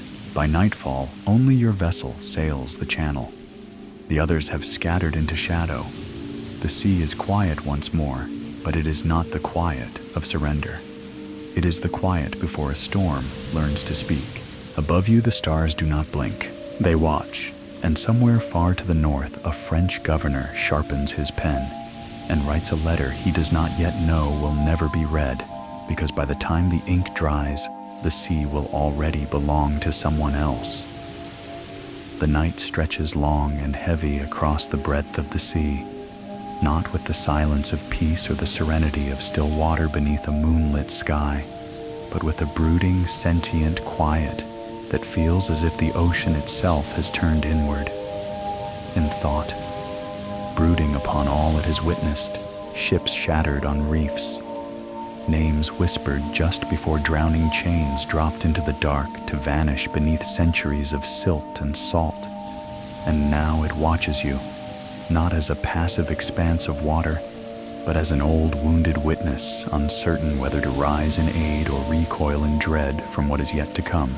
The stars, ever present in their slow-burning tapestry overhead, offer no comfort, for they are not guides this night, but judges staring down with unblinking indifference, casting their cold light upon the deck, where the remnants of your fragmented crew move not like a single organism anymore, but like sparks scattered from the same flame, flickering in their own orbits, burning with distinct hues, but carrying the same fire within. The sea ahead, stretching from Liagane's fractured bay to the treacherous bend near Lake Hai, is known in whispered sailors' lore, not for its riches or trade winds, but for its uncanny silences and the ships that vanished within them. Merchant vessels and naval scouts swallowed whole by mist and reef, by sudden winds or unnatural stillness. Depending on who tells the tale, some claim the sea here devours hulls for the sins they carry. Others say it remembers every whip crack that echoed across its surface and answers them in kind. Whatever the truth, you feel it now in your bones, in the weight behind the wind, in the way your schooner lists slightly as though hesitating with each forward push, its timbers creaking with a sound that has less to do with strain and more to do with memory. As you stand at the helm, your hands steady against the polished grip that has long since been stained by sweat salt and soot, you think not of the sea's danger, but of its logic, of how it responds not to bravery or cleverness, but to rhythm of how a ship moves best, not by brute force, but by listening, by yielding just enough to the wind's mood, by reading the subtle shifts of pressure and current, as if decoding an ancient, ever-shifting text that no one alive will ever fully translate. You learned this not from books, not from any white-haired captain with gold buttons and polished boots, but from the way your father once carved a canoe from driftwood without ever using a blueprint, simply listening to the grain, feeling where the curve should bend, trusting that what the forest began, the sea would understand.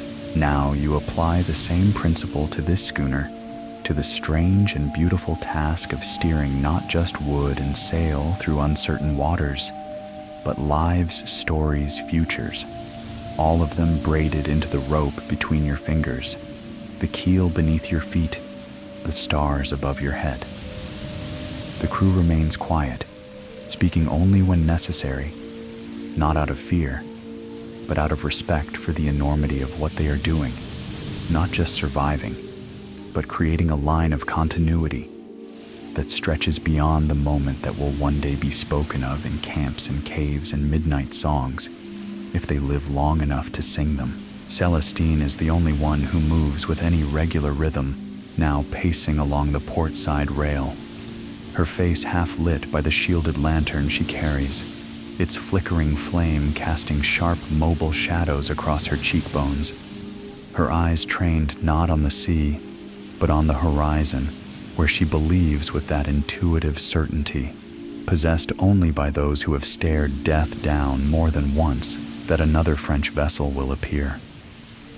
Not today, perhaps not tomorrow, but soon, for the Empire does not tolerate embarrassment, and you did more than wound them.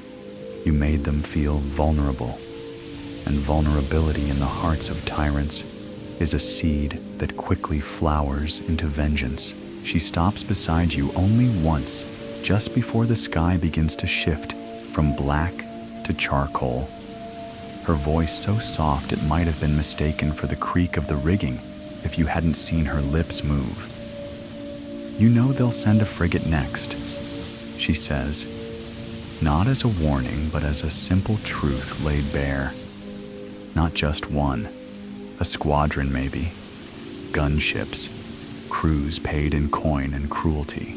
You nod not because you agree or disagree, but because you already saw the same thought, rising like a storm on the edge of your mind, gathering shape, gathering force.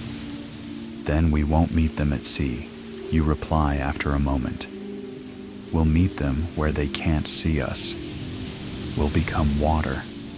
We'll seep into everything. They'll never know if we're ship or shadow or storm.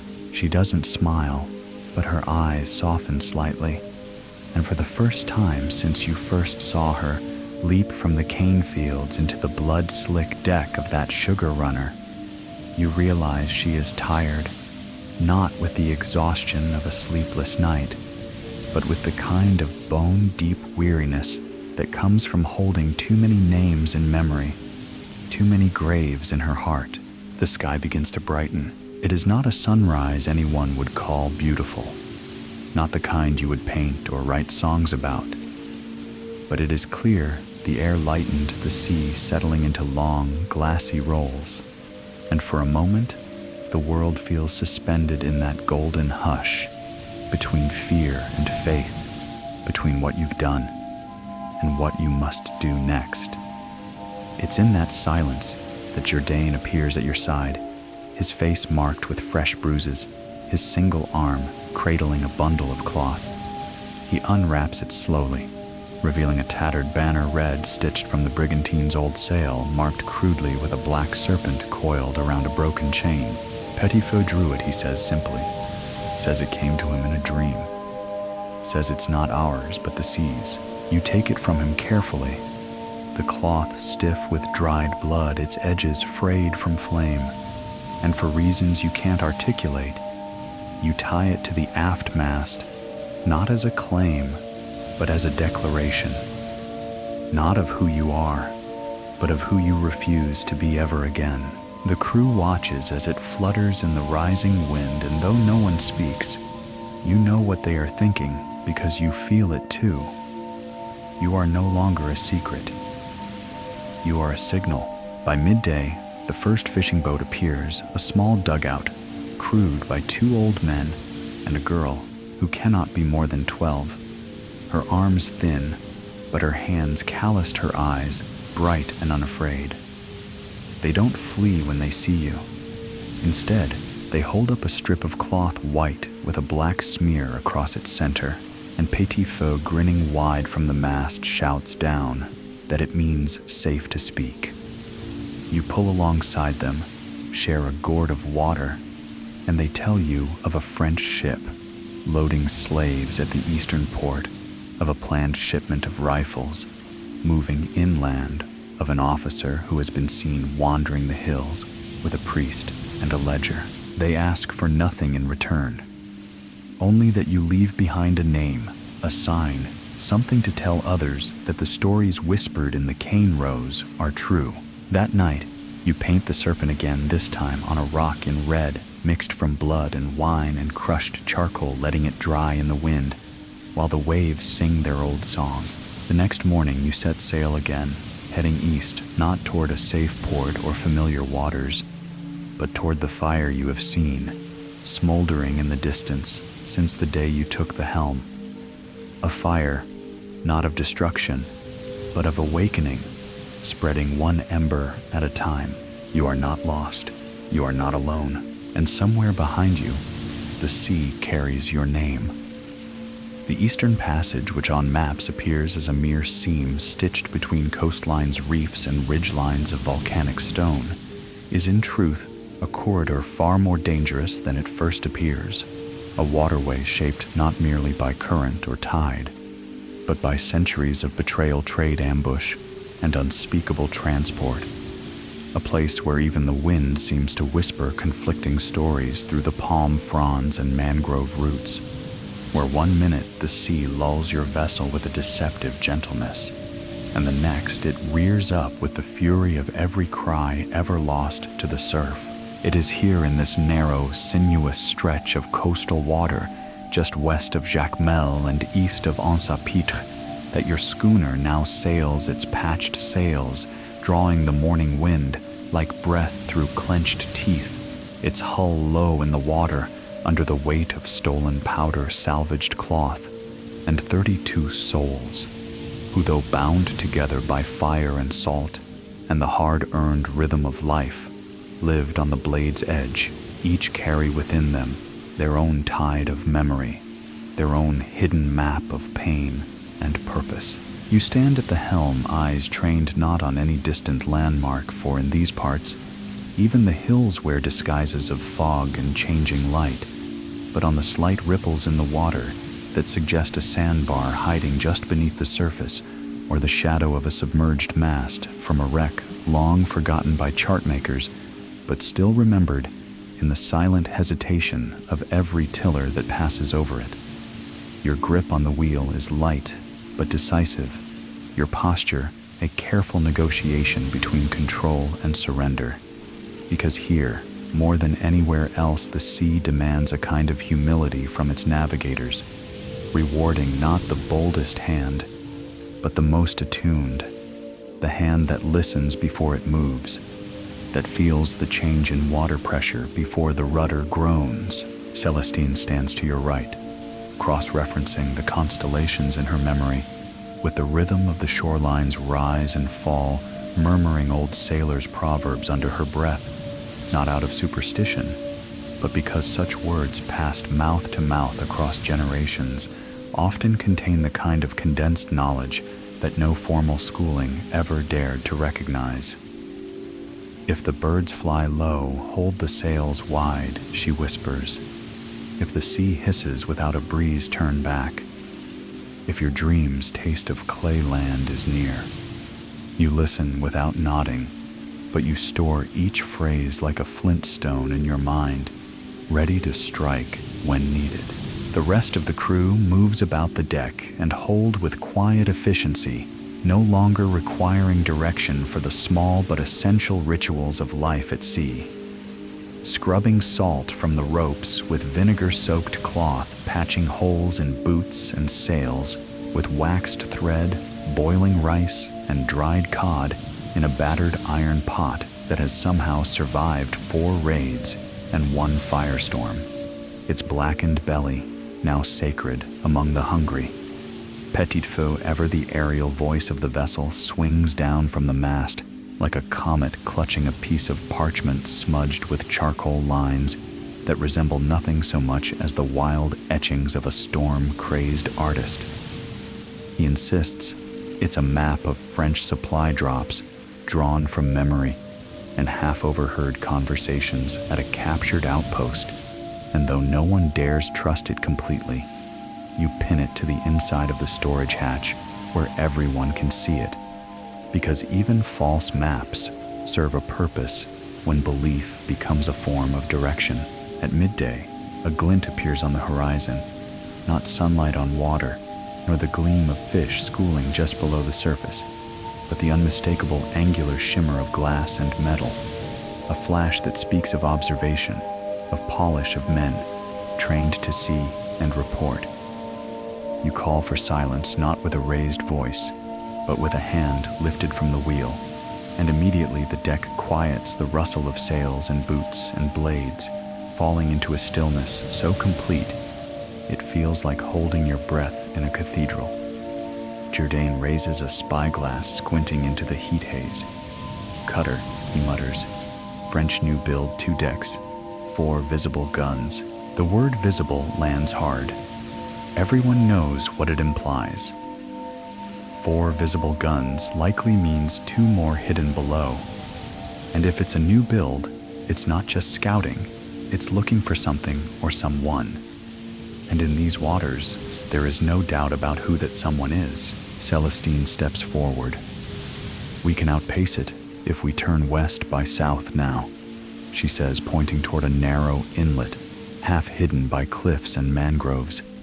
"There's a channel that cuts through the rock too tight for them, but if we pull the sails and use the oars..." You interrupt gently but firmly. "No, not yet," she frowns. "You want to draw them in?" You nod once, not out of arrogance, but out of necessity. We've outrun them before. We've hidden, dodged, scattered. But if we do that every time, we'll spend the rest of our lives running. I want them to think they've got us, just long enough to come closer. Then we vanish. Then we strike from behind. It is dangerous, of course. It always is. But as the cutter grows in your vision, its white sails crisp against the dull gray-blue of the water, its prow slicing the surf like a knife honed for justice that never belonged to you. Your mind begins to shape the possibilities, like a potter shaping wet clay speed wind tide current, and most importantly, timing. The plan comes together in pieces. You will maintain your current speed just long enough to make them believe you haven't seen them, or that you're slow to react. Then, as they move to close the distance and shift into firing position, you'll veer sharply toward the rock wall, where the narrow inlet hides like a folded page in a book. Your crew will lower the sails mid-turn, cut all noise, and let the current pull you into the channel's dark mouth. Once inside, the schooner will be invisible from the open sea.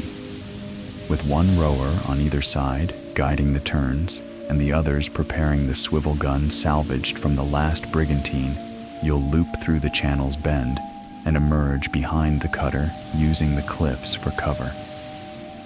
If all goes well, by the time they realize they've been outmaneuvered, your crew will be on them, boarding from the rear fire from above, every inch of your presence transformed into a lesson they'll be too dead to remember. You explain this quickly, efficiently, without drama. The crew listens, nods, prepares, and then it begins. The cutter picks up speed.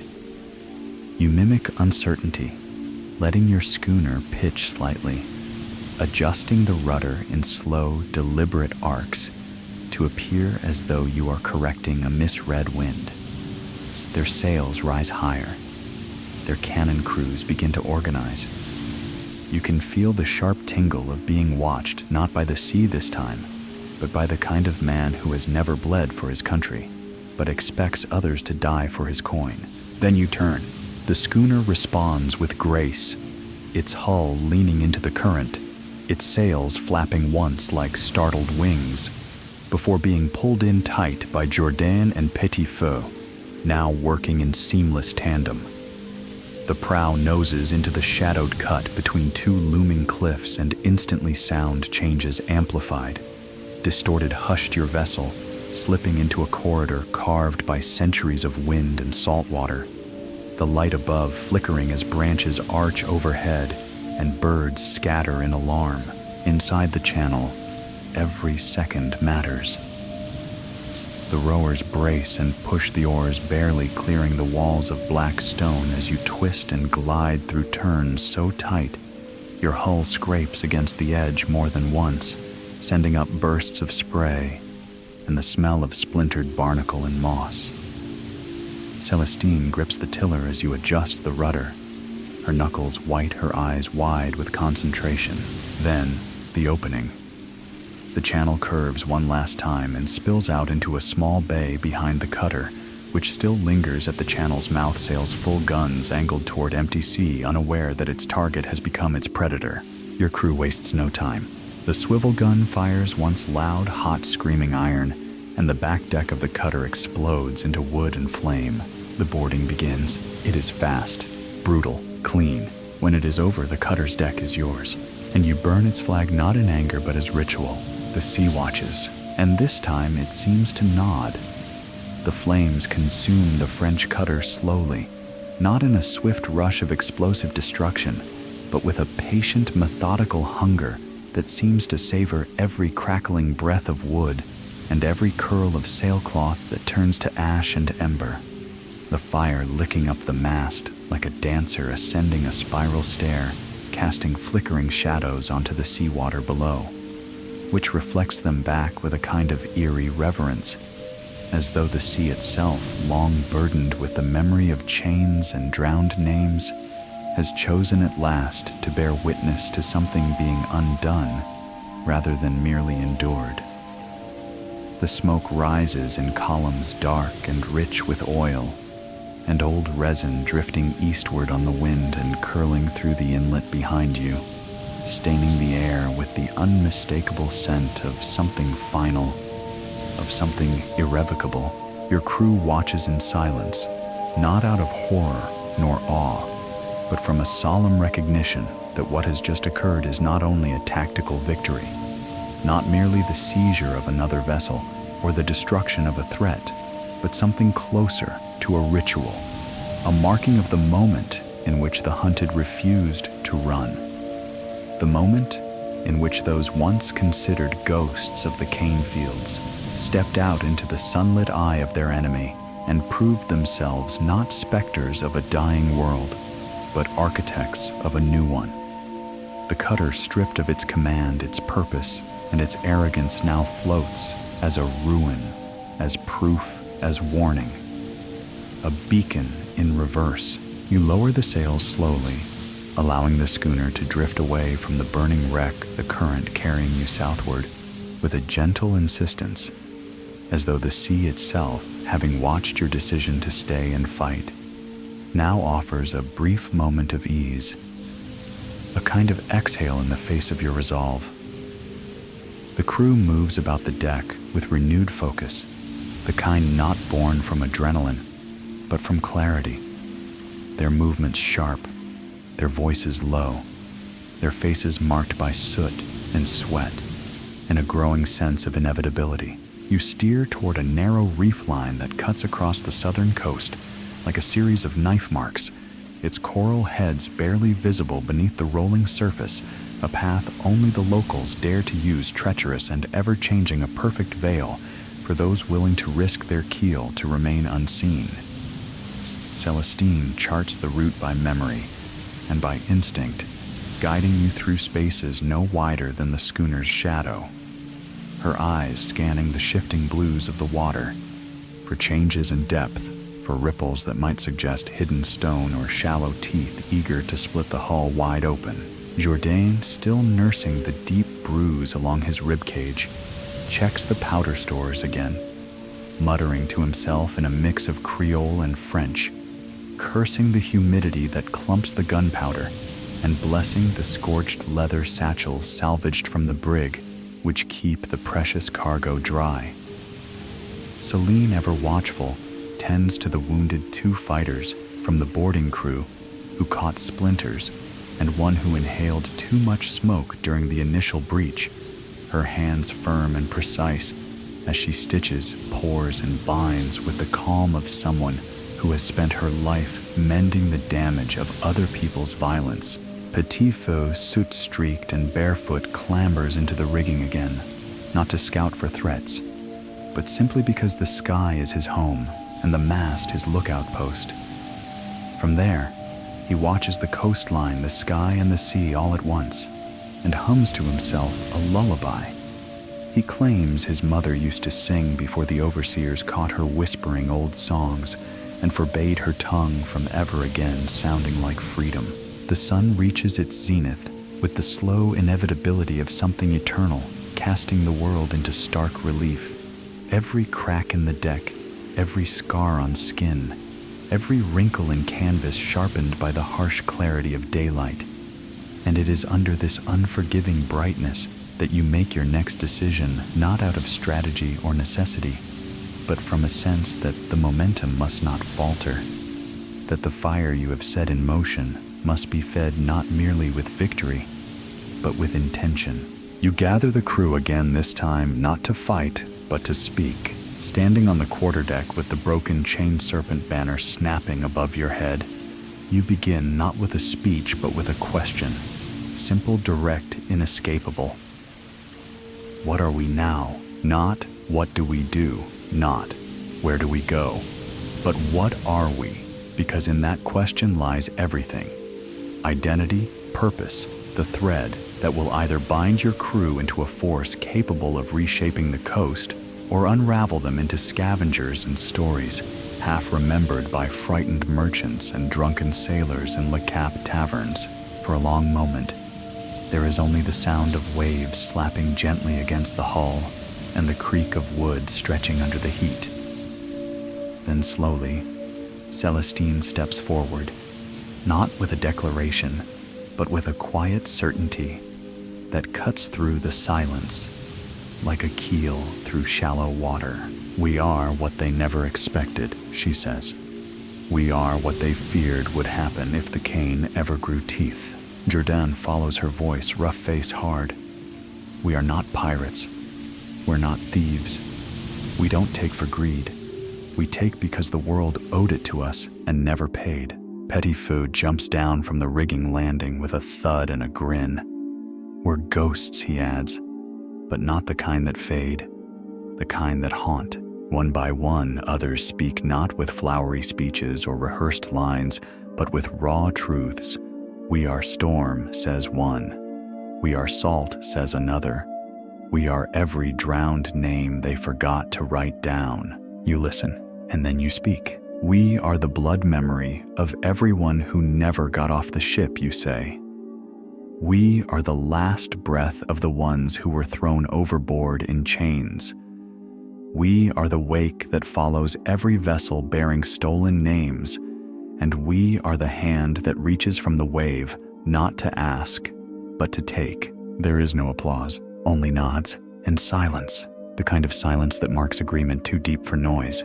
With your course decided, the crew returns to work now with the weight of identity resting across their shoulders, not as a burden, but as armor. The schooner picks up speed again, slicing through the reef path with ease, the wind returning with a slight shift now from the northwest, bringing with it the scent of smoke, not from your own doing, but from something ahead. A village perhaps, a plantation, a fort. Something is burning. You move toward it, not cautiously, not carelessly, but with the precision of a storm that knows exactly where to land, and the sea does not stop you. It never could. The smoke that rises ahead is not the acrid, chaotic kind that spills upward in jagged, terrified streaks from a battlefield just lost or a ship freshly struck, but a slower, heavier plume broad at its base and curling like a bruise through the humid air that suggests something burning, not in haste or panic, but with grim, systematic thoroughness. A fire set by intention, stoked and fed, as one might stoke coals in a forge, patient and unrelenting, consuming not just wood and cloth, but memory ownership, and most of all, control. You stand at the helm with your eyes fixed on that tower of smoke, as if it were a signal from another life. Some ghost of a message that the sea has preserved just long enough for you to receive. And although the wheel beneath your fingers moves easily, responding to the breeze and the tide like a limb of your own body, your mind turns slowly, measuring, not the distance ahead, but the weight of what you are steering toward, aware that this journey, which began with blood and hunger and desperation, has now curved back upon itself and returned to its origin, not in geography, but in spirit. As the schooner rounds the last bend in the reef line, the coastline opens before you, in a long, uneven crescent of black sand and jagged stone fringed by mangroves and framed by low hills covered in sugarcane, tall green rustling like 1,000 blades of whispered defiance beyond which rise the faded red roofs and gray walls of a plantation complex built in the old French-style rectangular, ordered symmetrical, in the way only cruelty insists upon every line drawn with the precision of a whip crack, every structure designed not for comfort, but for command. The fire has already reached the far edge of the cane fields, where the stalks snap and spit like wet wood, sending sparks into the sky like frantic birds, while the air between the buildings wavers with heat thick with the stink of boiling molasses and the faint metallic tang of iron being heated in preparation for pain. You see no flags, no guards, no movement on the parapets or watchtowers. But you know better than to believe such silence is safety. Celestine stands beside you, her hand shading her eyes, her breath caught not in fear, but in a kind of sharp ancestral recognition, like someone hearing their own name spoken aloud by a stranger. "I know this place," she says, voice low taut. "They called it Belle Riviere. My sister died here, giving birth on the cane carts. The child was stillborn. They threw both into the furnace." The words do not demand a response, for none could be equal to them. You simply nod once and steer closer. The plan, if there is one, is simple and terrible in its clarity land. The schooner beyond the reach of cannon range approach, on foot, through the abandoned service trail, running along the back of the estate flank, the buildings before the overseers can organize and take the main house, before they can lock it or call for reinforcements from the nearby garrison. The logic is clear. Strike, fast, strike deep. Don't aim to hold the plantation, but to dismantle it, to strip it of its illusions of power, in one clean blow. Your crew moves like they have done this 100 times before, not because they have, but because every moment they have spent alive has been preparation for this exact kind of strike, collecting weapons, checking powder horns, smearing ash across their cheeks and forearms, to mute the gleam of skin in the morning light, whispering prayers not to saints or spirits, but to those they buried along the road, asking not for protection, but for guidance, for clarity, for permission to make the dead proud. Jourdan readies the fire bombs, glass bottles filled with oil and ash and wrapped in cloth, the fuses already lit in his mind before the match ever touches them.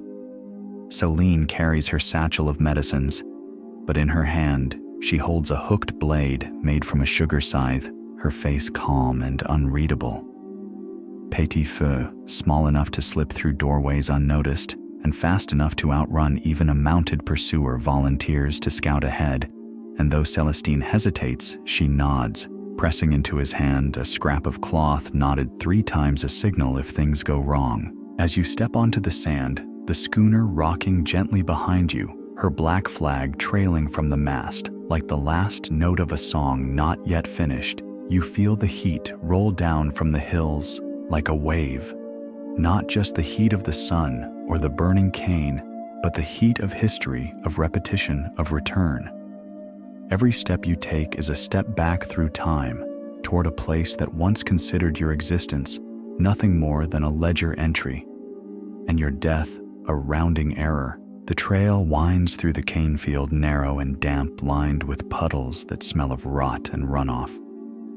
Flies rise in clouds. The air is thick with the sound of cracking stalks and distant rhythmic pounding, perhaps the sound of a drum, or perhaps merely your own heart.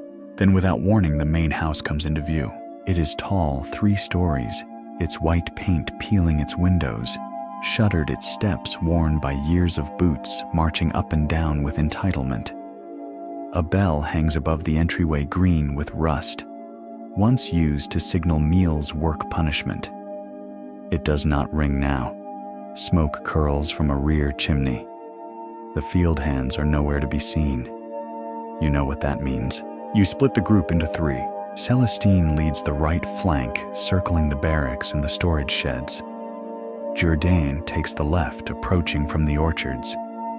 You and Céline approach head-on, walking up the stone steps without hiding, without crouching, without masks, because sometimes the most terrifying thing in the world is a face that refuses to look away. The front doors are unlocked. You enter. Inside, the air is cooler stale with old wood and the sweet rot of unemptied sugar vats. The hallway is long lined with portraits, men in powdered wigs, women in corsets, each face painted with the same smug serenity that comes from generations of stolen comfort. At the far end, a door opens. A man steps out. Not a soldier, not a guard, a priest, old, thin, with eyes like worn marble, and a stole draped around his shoulders, as if that cloth alone could protect him from the heat, from the fire, from you. He says nothing at first, merely looks. Then, "Do you know what you are doing?" You stare at him. Then you speak. "We are returning what was never yours." He raises his hands, perhaps in blessing, perhaps in surrender. Celestine enters from the side, Jourdain from the rear. The priest is surrounded, and still he does not kneel. "I kept the records," he says, voice shaking. "I wrote down the names. I made sure they were remembered." You nod once. Then you take the ledgers from his hand. You walk to the hearth, and you burn them, not to erase the names, but to release them. When the flames reach the ceiling, when the windows crack, and the plantation begins to tremble from the inside out, you lead your crew back into the courtyard, back into the sunlight, and you do not look back. Behind you, the house collapses, and with it, one more pillar of the world that thought you would never stand upright, never steer, never speak. You raise your hand to the sky, not in triumph, but in continuation. Because this is not the end. This is the beginning of the coast remembering its own name. Now, as the fire behind you fades into a low, glowing haze and the sun begins its slow descent across the sky, pulling long shadows from mast to sand, from tree to tide, you feel your body ease into the kind of stillness that does not come from fatigue alone, but from the deep and solemn understanding that something has shifted, not just in the land you walk upon or the sea you sail through, but within you, within the crew, within the memory of the very vessel you command. The wind softens its song, brushing gently against your cheek like a hand from some long-forgotten ancestor. And even the cries of the gulls, usually so sharp and restless, fall into a rhythm that sounds less like hunger and more like prayer. You gather beneath the stars that night, not in ranks or rows, but in a loose, breathing circle, your faces lit by a small, crackling fire, made not for warmth or cooking, but simply to hold the silence in a shape you can all sit beside. No one speaks for a long while. There is no need. The air is thick with a shared knowing. Petit Feu hums a tune with no words, and Celestine leans back against the hull with her eyes half closed, a small smile at the corners of her mouth. You close your eyes too, just for a moment, and feel the ship behind you and the sea beneath you, and the stars above you, and you are not afraid. You are not drifting. You are not waiting. You are not lost. You are carried by the tide, by the wind, by the names that were not burned but made louder. You exhale, and sleep comes like a tide returning home.